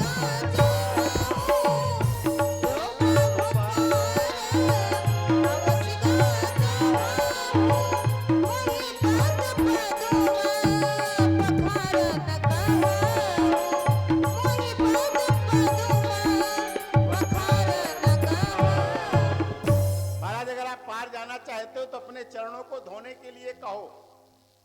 राम जी ने कहा एक बात बताओ, क्यों धोने के लिए कहें? कहा जब आपके चरणों में पत्थर पर पड़ जाती है तो नारी बन जाती है, और मेरी जो है ये नाव है ये काठ की है, और बाट परे मोरी नाव उड़ाई, मेरी नाव भी गायब हो गई तो क्या होगा? तो राम जी ने कहा ये भैया इसमें कौन सी बात है? अगर तुम्हारी नाव भी एक पत्नी बन गई तो दो दो पत्नी कर लेना। अभी तुम्हारी एक पत्नी है फिर दो हो जाएगी, समस्या का है और आनंद करना। तो केवट ने कहा महाराज मैं जानता हूं दो पत्नियों का रहस्य क्या होता है, दो पत्नी रहने से क्या दुर्दशा होती है मुझको पता है। राम जी ने कहा क्यों दुर्दशा होती है कि अच्छा होता है? तो उसने कहा नहीं नहीं महाराज मुझको पता है क्या दुर्दशा होती है। कहा क्या होती है? कहा पहला उदाहरण तो आप है, पहला उदाहरण तो आप है। कहा क्या?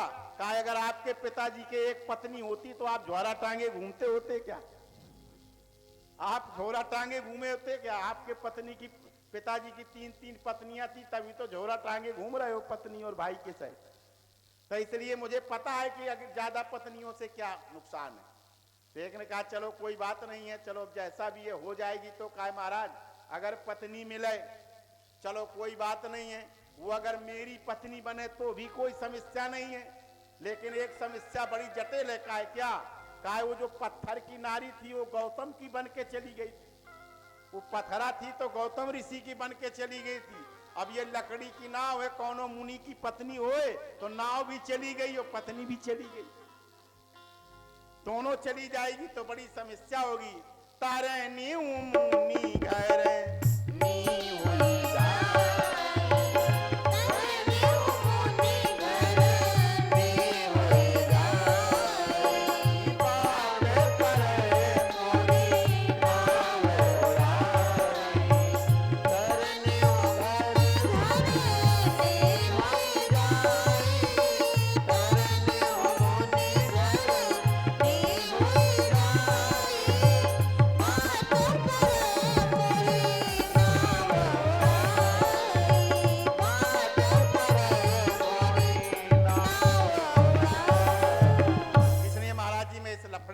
मरना चाहता, सीधी सी बात है, जो प्रभु पार अवश्य गाचाऊ मोई पद पदम पकार। मुझे आप राम जी ने कहा, ये भैया ये बताओ, अगर तुम्हें पैर धोना है तो धो लो, हम कोई इतराज थोड़ा करेंगे। कहा केवट ने कहा ना ना धोना नहीं है, अगर तुम्हें पार जाना है तो तुम ये कहो केवट पानी लाओ हमारे पैर धो। राम जी ने कहा ये कौन सी मर्यादा है भैया, तुम्हें धोना है तो धो लो, हम क्यों कहें कि तुम पानी लाओ धो लो। अच्छा एक बार बताओ, ये कोई समझदार आदमी की पहचान है क्या? हम आपके घर में जाएं और घर में जा रहे हैं तो आप आइए, थाली लाइए, पैर धो लीजिए, कोई बात नहीं है। अब हम आपके घर में जाएं और आपसे कहें ए भैया थाली लाओ, पानी लाओ, हमारे पैर धो, बोलो ये मर्यादा है क्या? ये मर्यादा तो नहीं है। केवट ने कहा हाँ नहीं है। तो राम जी ने कहा फिर जब नहीं है तो हमसे काहे अमर्यादित काम करवा रहे हो, धोना है तो धो लो। कहा नहीं नहीं वो बात नहीं चलेगी, तुम्हें कहना पड़ेगा। राम जी ने कहा कोई और ऑप्शन है? राम जी ने केवट ने कहा एक और ऑप्शन है। कहा क्या? कहा यही घाट से थोरक दूरे हवे कटिलो जल खाए जो। महाराज एक रास्ता और है कि इस घाट से थोड़ी दूर पर है और इतना है कि वहां पानी थोड़ा है, आप पैदल चले जाओ हेल करके। राम जी ने कहा ठीक है बता दो, हम चले जाएंगे। केवट ने कहा महाराज ये बताओ हमारी बोनी क्यों खराब कर रहे हो? कहा क्यों? कहा इंतजार करो, अभी सवेरा है, अभी अगर हमने बता दिया तो जितने लोग हैं सबके सब वहीं से जाएंगे, हमारी नाव में कोई बैठेगा नहीं। आप सवेरे से शाम तक यहीं खड़े रहो और रात हो जाएगी तो हम बता देंगे, तो चुप पे निकल जाना। राम जी ने कहा ये तो बड़ा गड़बड़ मामला है। अच्छा एक बात और ध्यान देना प्यारे विद्वान श्रोताओं, एक व्यक्ति ने प्रश्न किया था महाराज ये बताओ जब इतनी बड़ी गंगा थी श्रृंगबेरपुर में, और इतनी बड़ी गंगा में और महाराज राम जी के साथ में उनका निषादों का राजा गू भी साथ में, राजा भी साथ में, और इतनी बड़ी गंगा है, वो केवट मना कर रहा है। एक है केवट काहे था, बाकी तो और भी केवट होने चाहिए, नाव और होनी चाहिए, एक है नाव थी। और दूसरा एक नाव होने के बाद वो केवट भगवान राम नाव मांग रहे हैं और केवट नहीं ला रहा है, इतनी बहस चल रही है और राजा चुपचाप खड़ा है, ऐसी कौन सी बात हो गई? ये कौन सी बात है? एक बात बताइए, राजा के सामने हिम्मत है कि जो राजा का अतिथि आया हो और वहां का एक छोटा सा केवट कह दे कि मैं नहीं आऊंगा? कहा हाँ ये तो बात सही है।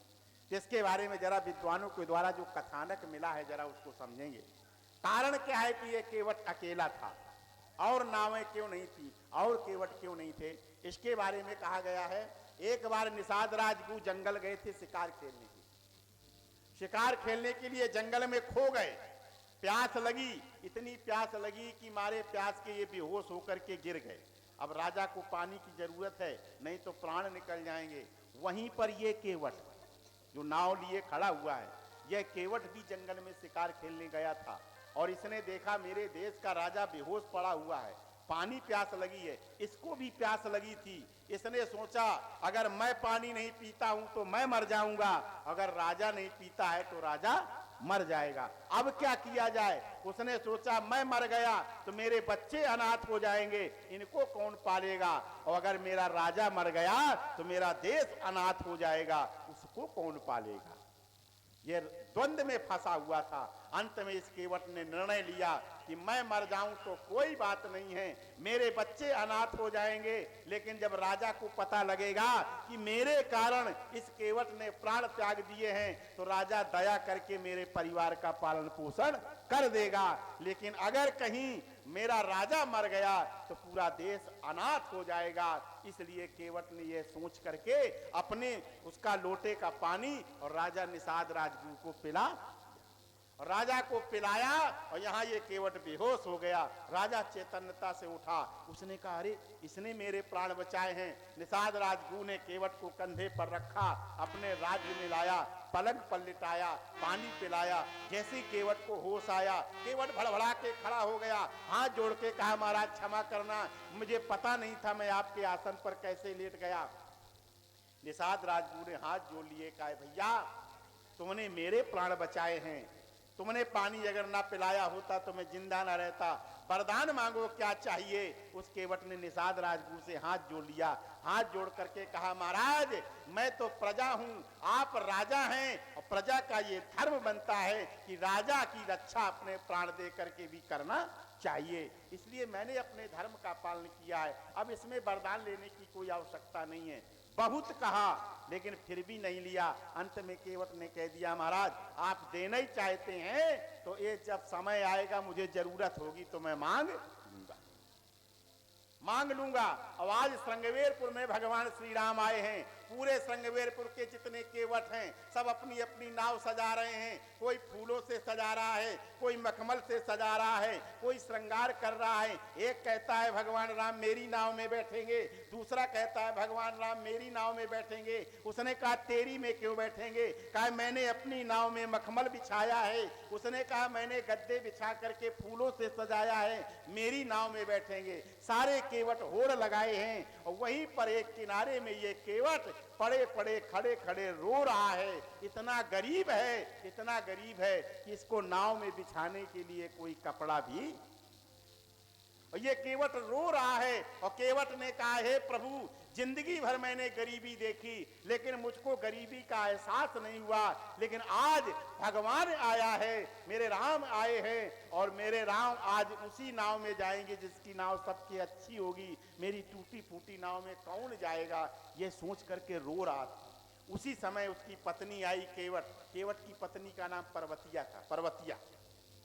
पर्वतिया ने देखा मेरा पति रो रहा है, और याद रखना देवी जब पति के आंखों में आंसू आते हैं तो पत्नी का सीना फट जाता है। पत्नी कभी भी अपने पति की आंखों में आंसू नहीं देख सकती है। जैसी पर्वतिया ने केवट की आंखों में आंसू देखा, पत्नी ने कहा हे प्राणनाथ तुम बतलाओ वह कौन समस्या आई है। हे प्राणनाथ मुझको बतलाइए वह कौन सी समस्या आई है जिससे आपकी मेरे होती आंखों में आंसू आ गए। उस केवट ने हाथ जोड़ दिया, हाथ जोड़ करके केवट ने कहा देवी क्या बताऊं, आज मेरे पास कुछ भी नहीं है, राम आए हैं और राम कल यहाँ से गंगा पार होंगे, मेरा इच्छा है मेरी नाव पे बैठ करके जाते, लेकिन मेरी नाव पे कहाँ बैठेंगे, टूटी फूटी नाव में कैसे बैठ करके जाएंगे, ये सोच करके रो रहा हूँ। पर्वतिया ने उसी समय ताली बजाई, हंसी आ गई। उसने कहा देवी तुम हंस रही हो, कहा हाँ। उसने कहा क्यों हंस रही हो। पर्वतिया ने कहा स्वामी आपने एक बार मुझको एक कथा सुनाई थी। क्या सुनाई थी, कहा आपने कहा था कि आपके राजा निषाद राज ऊपर आपका कोई एहसान है और राजा ने आपको वरदान देने के लिए कहा था, आपने लिया नहीं था। उसने कहा नहीं लिया था, मैंने मांगना सीखा ही नहीं, मैं क्यों लेता। तो पर्वतिया ने कहा सुनो अपने लिए मत मांगो, आज भगवान के लिए अपना वरदान मांग लो, भगवान के लिए मांग लो। और याद रखना अपने लिए कभी मत मांगना चाहिए, मर जाओ मांगो नहीं, निज जीवन के काज पर परमार्थ के मांग लागते मोहि ना आवे लाज। परमार्थ के लिए मांग लेना चाहिए। क्या मांगे देवी, कहा जाओ निषाद राजगुरु से कह देना कि हे प्रभु कल भगवान श्री राम गंगा पार होंगे और गंगा पार जब होए तो हमारी नाव के अलावा दूसरी दुनिया में कोई नाव न दिखे, केवल हमारी नाव ही रहनी चाहिए, दूसरी किसी की नाव ना हो, हमको ये वरदान दो जो आपने कहा था। केवट ने कहा बहुत अच्छी बात, बहुत अच्छी। केवट गया रात में, निषाद राज को सवेरे पहरा, लक्ष्मण का दरबार लगा था, पहरा था, वहीं पर गया। निषाद राज ने जैसे ही देखा कि अरे वो केवट आया है, केवट ने प्रणाम किया, निषाद राज को दौड़ के गया, हृदय से लगाया। केवट ने कहा प्रभु आपने पहचाना। निषाद राज ने कहा अरे तुमको कौन नहीं पहचानेगा, जिसने हमारे प्राण बचाए हैं हम उसको भूल जाएंगे। यह होता है एहसान करने वाले को याद रखने वाला। याद रखो कुछ लोग दुनिया में जिनके ऊपर एहसान पर एहसान कर दो इसके बावजूद भी वो तलवार लिए खड़े रहते हैं, और कुछ लोग ऐसे होते हैं जो किए हुए एहसान को जिंदगी भर याद रखते हैं, अपनी पीढ़ियों को भी बता देते हैं कि भैया ने हमारे साथ भला किया था। आज निषाद राजगुरु ने पूछा कैसे आए, कहा महाराज आपको याद है आपने मुझे वरदान देने के लिए कहा था। निषाद राज ने कहा हाँ कहा था, मांगो जल्दी मांगो, मैं तो उस कर्ज से उऋण होना चाहता हूँ। तो निषाद राजगुरु से केवट ने कहा महाराज आज भगवान श्री राम जाएंगे और जब तक भगवान श्री राम ना जाएं तब तक गंगा घाट पे मेरे अलावा कोई दूसरी नाव नहीं होनी चाहिए। और इतना ही नहीं प्रभु, हम और भगवान राम से कुछ भी बातें करें, आप बिल्कुल चुपचाप सुनते रहे, आप कुछ बोलेंगे भी नहीं। निषाद राज गु ने कहा ठीक है, यही वजह है कि आज निषाद राज गु भी खड़ा है और केवट भी खड़ा है, राम सीता लक्ष्मण है, और केवट ताल ठोक के कह रहा है कि मैं नहीं आऊंगा, अगर जाना है तो मोही पद पदम पखार।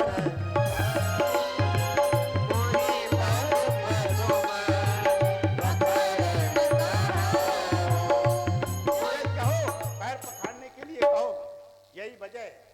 एक बार लक्ष्मण जी ने कहा महाराज ये बताओ, आपने मांगा वो भी नहीं मिला, एक तो रघुवंशी जिंदगी में आपने पहली बार मांगा, इससे नाव मांगी वो भी नहीं दे रहा है, कह रहा है मैं नहीं मानूंगा, ये कैसा भक्त है आपका? तो राम जी ने कहा महाराज ये हमारे भक्त ऐसे ही होते हैं। लक्ष्मण जी ने कहा आपके भक्त ऐसे ही होते हैं जो आप भगवान ही का कहना ना मानते, बारे भक्त भगवान ही का कहना नहीं मानते, ऐसा कैसे हो सकता है? राम जी ने कहा एक बार बताओ, जौन दुकानदार की बोनी खराब हो जाए, जिस दुकानदार की सवेरे सवेरे बोनी खराब हो जाए, तो बताओ उसका पूरा दिन खराब जाएगा कि नहीं जाएगा? लक्ष्मण जी ने कहा बिल्कुल जब खराब जाएगा, जब बोनी खराब हो गई।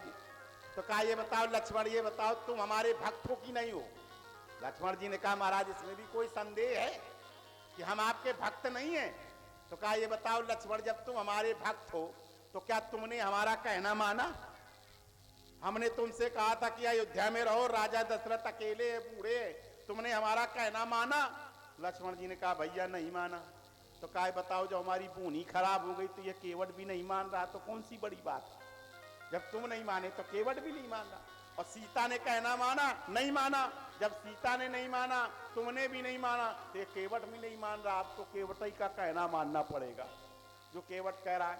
अब केवट बड़े आराम से शब्दों का विवरण कर रहा है, कह रहा महाराज मुझे पैर पखारने के लिए दो, कहो। और जैसे ही पैर धोने के लिए कहा तो भगवान राम ठाका मार के हंस पड़े। कैसे हंसे?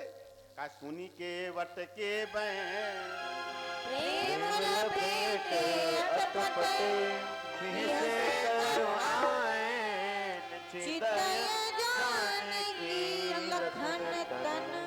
अब एक बात बताओ, केवट के वचनों को सुन के राम जी हंस रहे हैं, हाका मार के हंसे भी से, लेकिन देख कहां रहे हैं?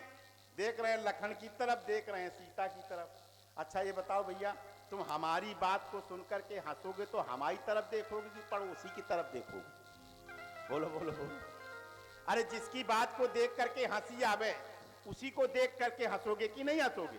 लेकिन बारे बा बात हमारी है, हम बोल रहे हैं, हमारी बात को सुन के हंस रहे हो और देख रहे हो बगल वाले को, लखन को, सीता को। सुन केवट के बैन प्रेम लपेटे अटपटे, बिहसे करुणाएं चितय जानकी लखन। लखन की ओर देखा, एक ने कहा इनकी तरफ काहे देखा? तो राम जी को मानो याद आ गई। राम जी को याद क्या आ गई? राम जी से ने लक्ष्मण जी की तरफ देख करके कहा क्यों लक्ष्मण, ये बताओ जिस पैर के चक्कर में तुमने महीनों खाना नहीं खाया था, वो पैर आज केवट मांग रहा है। सीता से कहा जिस पैर के चक्कर में तुम बेहोश हो गई थी, वो पैर केवट मांग रहा था। कहा कैसे?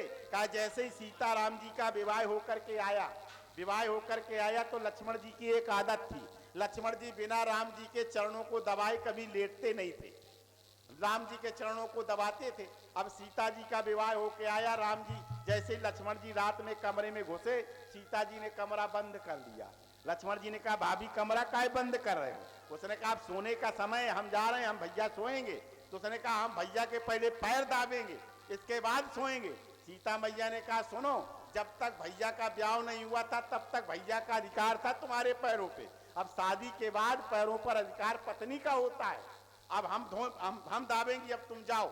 लक्ष्मण ने कहा भाभी अगर हमको ये पता होता कि हमारे भैया के पैर छिन जाएंगे तो हम ब्याह न होने देते, हम ब्याह न करने देते। हमें कब पता कि ब्याह के बाद जो है भैया के पैर पत्नी दाबने लगती है। सीता मैया ने कहा ये बताओ क्या तुम चाहते तो ब्याह होता, तुम चाहते तो ना ब्याह होता? लक्ष्मण जी ने कहा था पक्का ना होता। कहा क्यों ना होता? कहा देख लो, अगर मैं ना खड़ा होता तो भैया ना खड़े होते, तुम्हारे पिताजी रो रहे थे, श्री हत भय हार ही राजा, बैठे निज निज जाय समाजा। तुम्हारे पिता ने कह दिया था कि अब कोई नहीं है, वीर भीम मही मैं जानी, सब कुछ कह दिया था। तब मुझे लगा था कि बड़ा गड़बड़ हो जाएगा, इसलिए मैं खड़ा हो गया। तो कहा तुम खड़े हो गए, तो कहा अगर मैं ना खड़ा होता तो भैया ना खड़े होते। कहा क्यों?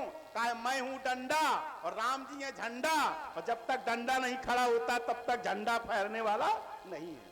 रघुपति की रति विमल पताका, रघुपति की रति विमल पताका, दंड समान भयउ जस जाका।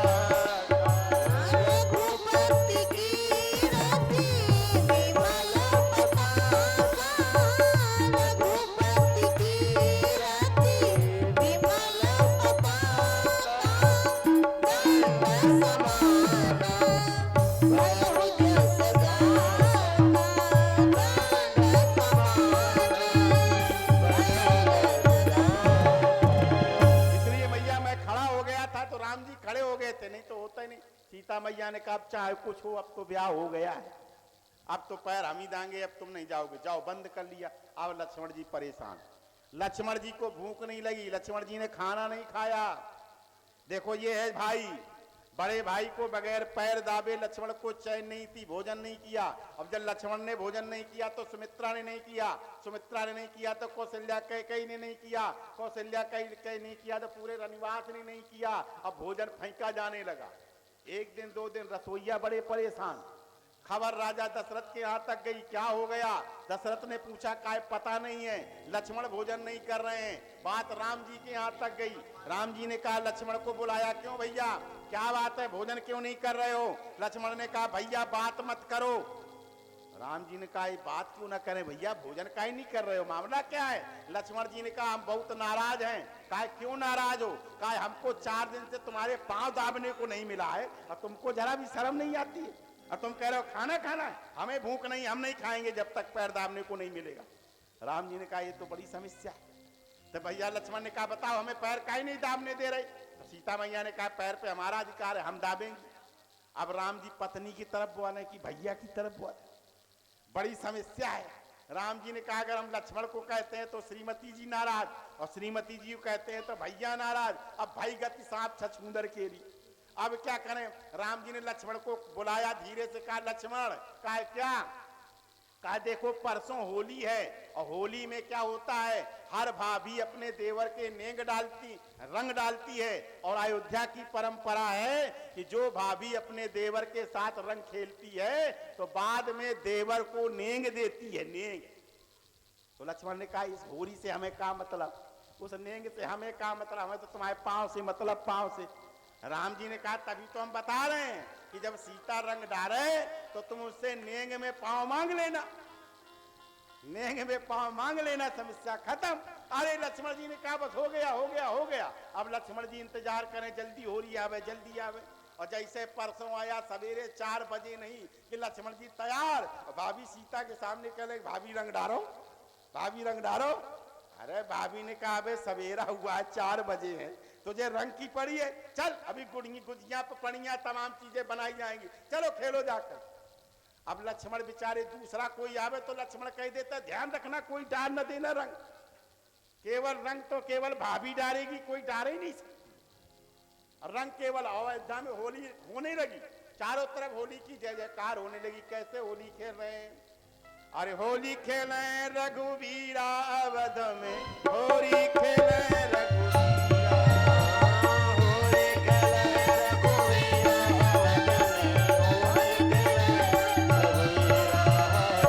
होली खेले रघुवीरा अवध में, होली खेले रघुवीरा, होली खेले रघुवीरा अवध में, होली खेले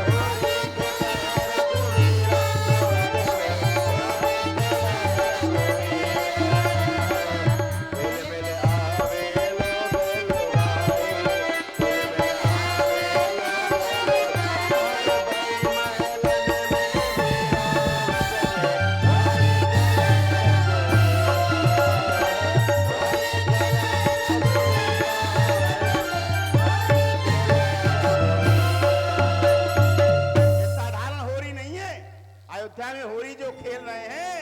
काय शंकर जी आवे डमरू बजावे शंकर जी आवे डमरू बजावे, आवे डमरू बजावे, बजावे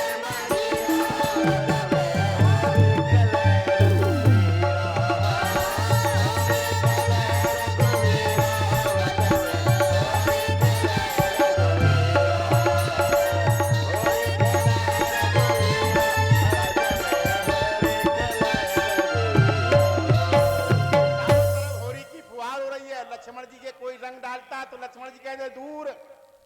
अब लक्ष्मण जी सीता भाभी के चारों तरफ घूमे, लेकिन सीता रंग नहीं डाल रही।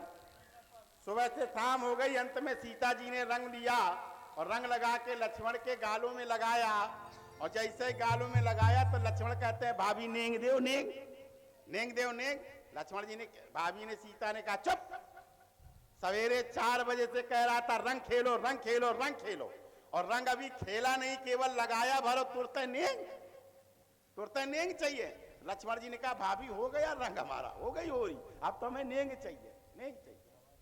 और लक्ष्मण जी को सभी ने आकर के भर दिया। अंत में नेंग की बारी आई तो सभी ने सीता मैया से नेंग मांगा। भरत जी ने नेंग मांगा, भरत जी की तो जग जाहिर है। भरत जी ने कहा मैया जन्म जन्म रति राम पद जय वरदान ना, मुझे और कुछ नहीं चाहिए, आपके चरणों में प्रेम चाहिए। भैया सीताराम जी के शत्रुघ्न ने भी वरदान मांगा। अब लक्ष्मण जी की बारी आई। लक्ष्मण जी ने कहा भाभी हमें नेंग चाहिए। सीता ने कहा मांगो। तो लक्ष्मण ने कहा भाभी हम अकेले में मांगेंगे, अकेले में। सीता मैया ने कहा अकेले में? कहा हाँ। तो कहा ठीक है मांगो। कहा चलो। अब अकेले में जाने लगे तो कौशल्या कैकेयी सबने कहा इसी कौन सी बात है जो अकेले में मांग रहा है। सब लोग अपना अपना मुर्खा, क्या बोलते हैं वो, मकोखा, हाँ, सब लोग देख रही थी कि आखिर क्या मांग रहा है। और लक्ष्मण जी ने भाभी सीता के कान में कहा भाभी हमको नेंग में भगवान श्री राम के चरण चाहिए। और जैसे ही कहा भगवान श्री राम के चरण चाहिए तो सीता बेहोश, और दंड से बेहोश होकर गिर गई। अब जैसे ही गिरी तो ऊपर से कौशल्या कैकेयी सुमित्रा सब भागी और दौड़ के आई। सुमित्रा ने लक्ष्मण का कान पकड़ा, दुई गाल में मांगे। क्या मांग दिया, क्या मांग दिया? सीता बेहोश हो गई। कौशल्या ने मांगा, कैकेयी ने मांगा, जो ही आवे दुई गाल में मांगे। अब बताओ गोरे गोरे तो गाल थे और ऊपर से पड़ गए चांटा तो बिल्कुल लड़ा के ललमुआ बंदरा हो गए। अब बेचारी लक्ष्मण क्या कहें। लक्ष्मण ने कहा बड़ी मुसीबत में फंस गए, अब कहा मांग दिया। अब सीता मैया बेहोश। और जैसे ये देखा राम जी के पास सूचना पहुंची। राम जी दौड़े दौड़े आए। क्या हुआ क्या हुआ क्या हुआ? उन्हें कहा लक्ष्मण ने मांगा। राम जी ने कहा लक्ष्मण तुमने क्या मांगा? और लक्ष्मण जी ने आंखी तरेरी। लक्ष्मण जी ने कहा इतने लोगों ने झापड़ मारा है वो तो लगा नहीं है, लेकिन तुम ही पूछ रहे हो कि क्या मांगा। एक तो आगी लगवा दी है, ऊपर से कह रहे हो क्या मांगा। पिटवाने में अच्छा लगा होगा। अरे राम जी ने कहा पिटवाया नहीं, बताओ बताओ क्या मांगा। कहा आप ही ने तो कहा था कि सीता जी से कह देना राम जी के चरण मांग लो। हमने मांग लिया कि भाभी हमें भैया के चरण चाहिए, और जैसे ही मांगा वैसे ही बेहोश हो गई। तो राम जी ने कहा रे लक्ष्मण जल्दी जा और सीता के कान में कह दे कि 50-50, एक पैर तुम्हारा और एक पैर मेरा।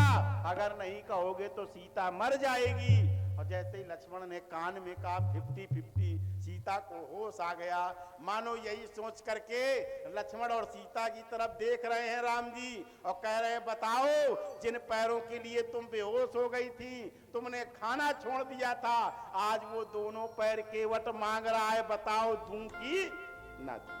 सुनी केवट के बहन प्रेम लपेटे अटपटे, प्रिय से करुणाएं चितय जाने लखन तनो। जब दोनों तरफ की ओर देखा तो लखन लाल ने सीता मैया ने कहा भैया जब से अयोध्या से आए हैं पहली बार आप हंसे हैं, और आपकी हंसी के लिए तो हम जीवन में सब कुछ कुर्बान कर सकते हैं। इस केवट को दोनों पैर दे दो, दे दो। और जैसे ही कहा तो कृपा सिंधु हंस पड़े। कृपा सिंधु बोले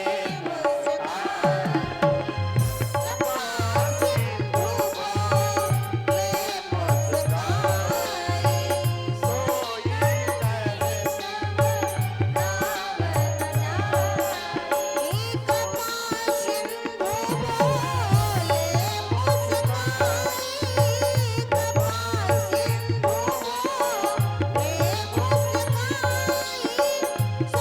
कर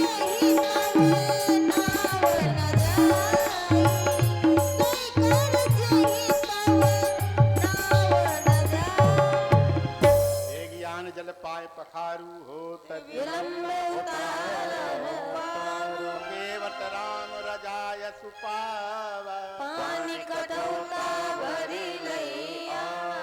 पानी लेकर के आया, भगवान के चरणों को धो रहा है। बड़ा सुंदर दृश्य है प्यारे भाई बहनों। और जैसे ही भगवान के चरणों को धोने लगा तो एक पैर भगवान उठाए खड़े हुए और दूसरे पैर को धो रहा है। धोते धोते 1 घंटा हो गया, 2 घंटा हो गया। अब राम जी एक पैर से खड़े थक गए। राम जी ने कहा भैया हम गिर जाएंगे। केवट ने कहा गिरोगे नहीं, हमको पकड़ ले, गिरोगे नहीं। अब एक पैर से खड़े, एक पैर धो रहा है, केवट का पैर सर पे हाथ रखे हैं राम जी। कितना सुंदर दर्शन है। दूसरे कहा बहुत देर हो गई, एक पैर पिराने लगा है। केवट ने कहा महाराज अभी तुम्हें एक पैर से खड़े हुए केवल 2 घंटा हुए, तुम्हारा पैर दर्द करने लगा। जरा विचार करो संसार में कितने भक्त हैं जो एक पैर से 23-23 हजार तक खड़े रहते हैं। उनका भी पैर पिराता होगा तुम्हारे लिए, उनका भी पिराता होगा। तुम्हारा 2 घंटा में पिराने लगा, कैसे दर्शन देते हो। राम जी ने कहा ए भैया तुम्हारे जैसा अगर भक्त होगा तो हम 2 मिनट में दे देंगे, अब ना खड़ा कराएंगे उनको, तुम जल्दी से हमारे पैर धो दो। केवट ने कहा ठीक है अच्छा धो। पहला धोया और इसके बाद दूसरा किया तो पहला वाला नीचे रख दिया। केवट ने कहा महाराज गड़बड़ कर रहे हो। कहा क्या? कहा ये बताओ सूखे पैर में रेता ज्यादा लगती है कि गीले में? राम जी ने कहा गीले में। तो कहा ये बताओ जो पैर हमने धो दिया है उसको आपने नीचे जमीन में रख दिया, अब बताओ रेता ज्यादा लग गई, अब फिर धोना पड़ेगा। राम जी ने कहा ये बताओ जब तुम एक पैर तुम धो रहे हो तो दूसरा पैर मैं कहाँ रखूं? अरे जमीन पे तो रखना ही पड़ेगा, और नहीं रखूंगा तो मैं गिर जाऊंगा। उसने कहा एक काम करो प्रभु। कहा क्या? कहा नहीं गिर पाओगे। कैसे? कहा दोनों पैर हमारी कठौता में रख दो। अब बताओ इतनी छोटी सी कटोरी हो और वो मत दोनों पैर धरे तो राम जी ने कहा गिर जाएंगे ढुनंग के। उसने कहा ना गिरोगे तो हमारी खपरी पकड़ ले और दोनों पैर इसमें धर ले, हम धो देंगे। क्या सुंदर दृश्य होगा। भगवान राम को मानो भक्त संदेश देना चाहता है कि याद रखना संसार के लोगों, जिस पर भगवान का हाथ रखा है संसार में वो कभी गिर नहीं सकता है, और जो भगवान के पैरों को पकड़े हुए है उसका कभी बाल बाका होने वाला।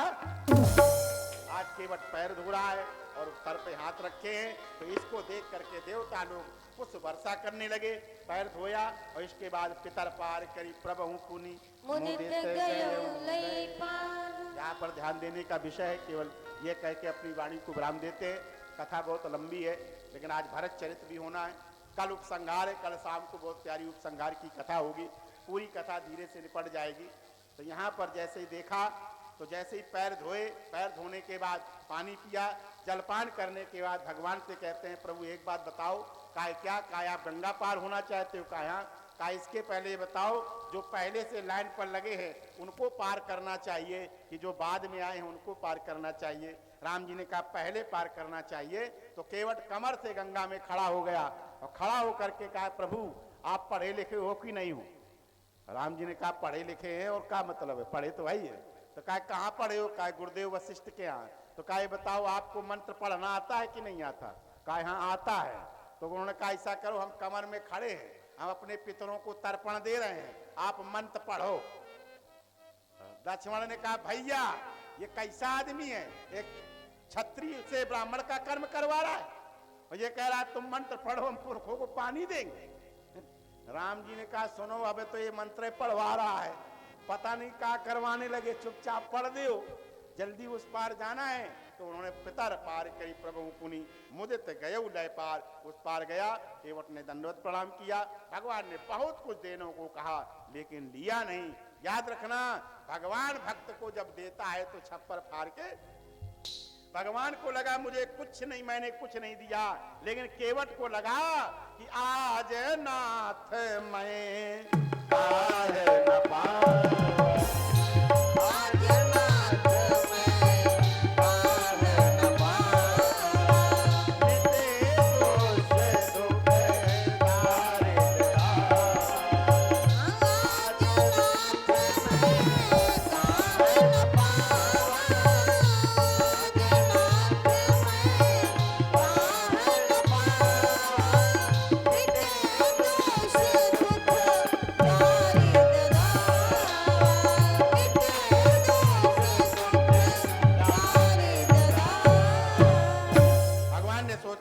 कुछ नहीं दिया, भगवान केवट ने कहा मुझे सब कुछ मिल गया है।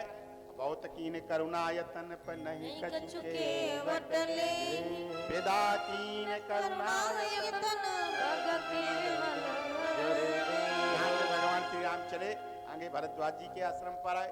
वहां के बाद मिले आगे मिलते हैं वाल्मीकि जी से। वाल्मीकि जी से कहा प्रभु मुझे रहने का स्थान बताओ, और वाल्मीकि जी ने 14 स्थान बताए भगवान के रहने को। वो कभी समय मिलेगा तो आप लोगों को बताएंगे। ये वाल्मीकि के जो 14 स्थान हैं ये हमारे शरीर की 14 इंद्रियां हैं जहाँ पर भगवान का निवास होता है। अंत में भगवान ने कहा चित्रकूट गिरी करहु निवास,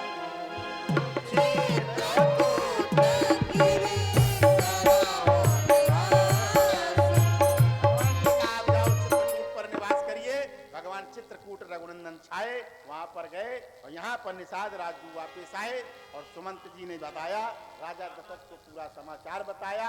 समाचार सुन करके राजा दशरथ राम राम कही राम कही राम राम कही राम, तन पर हरि रघुबर विरह राव जी का यहाँ से प्रस्थान हुआ और इधर जैसे देखा विलाप हुआ। गुरुदेव वशिष्ठ ने यहाँ पर राजा को नाव में भरा, नाव में भर करके गुरु वशिष्ठ ने हकारा को बुलाया और बुला करके कहा भरतलाल जी के पास जाओ। और भरतलाल जी के पास धामन पहुंचे और यहाँ पर भरतलाल जी का पावन चरित्र हम सब लोग श्रवण करेंगे। भरतलाल जी का दर्शन याद रखना, रामचरितमानस का प्राण है भरत। और संसार में जितने भी यज्ञ हैं, संसार में जितने भी यज्ञ हैं, सर्वश्रेष्ठ यज्ञ होता है जप यज्ञ। जप यज्ञ से बड़ा दुनिया में कोई यज्ञ नहीं होता है। और ये संसार में 6 यज्ञ तो रामचरितमानस में प्रकट हैं, लेकिन जो संसार का सबसे बड़ा यज्ञ है वो जप यज्ञ है। वो 7वां यज्ञ कौन सा है? का वो भरत चरित जप जागे। ये भरत चरित का जो जप यज्ञ है यही संसार का सबसे बड़ा यज्ञ है। तो ऐसे पावन यज्ञ की हम सब लोग चर्चा करेंगे। बोलिए शंकर भगवान की जय हो। बेटा तेजस्वी का माइक श्री राधे हरि ओम। श्री राधे श्री राधे। देखिए कल विदाई होगी, कल सब लोग विदाई के समय पर यहाँ आएंगे, कल कथा होगी और आप सब लोग हम सब लोगों को विदाई देंगे।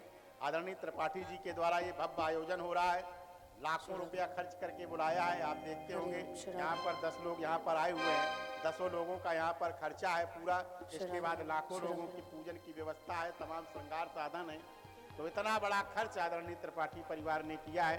आदरणीय दया शंकर जी, उनके सुपुत्र हमारे प्रदीप जी, हमारे आदरणीय त्रिपाठी जी, सब लोगों ने मिलकर। तो आप लोगों की भी जिम्मेदारी बनती है। कहते हैं गोवर्धन पर्वत तो भगवान श्री कृष्ण उठाए हैं, लेकिन ग्वाल बाल लाठियां लगा देंगे तो ये लगेगा कि हमने भी गोवर्धन पर्वत में सहयोग किया है। इसलिए आप सब लोगों से आह्वान है, कल सभी लोग यहाँ पर कथा में आएंगे और जिन्हें हवन करना है वो प्रातःकालीन 6 बजे आएंगे। वहाँ कल प्रातःकालीन देवताओं का पूजन होगा, देवताओं का हवन होगा और इसके बाद सायंकालीन कथा का पूजन और कथा का विसर्जन होगा। इस प्रक्रिया के साथ में कल विराम होगी कथा में और कल ही आप लोगों से विदाई और दक्षिणा मांगी जाएगी।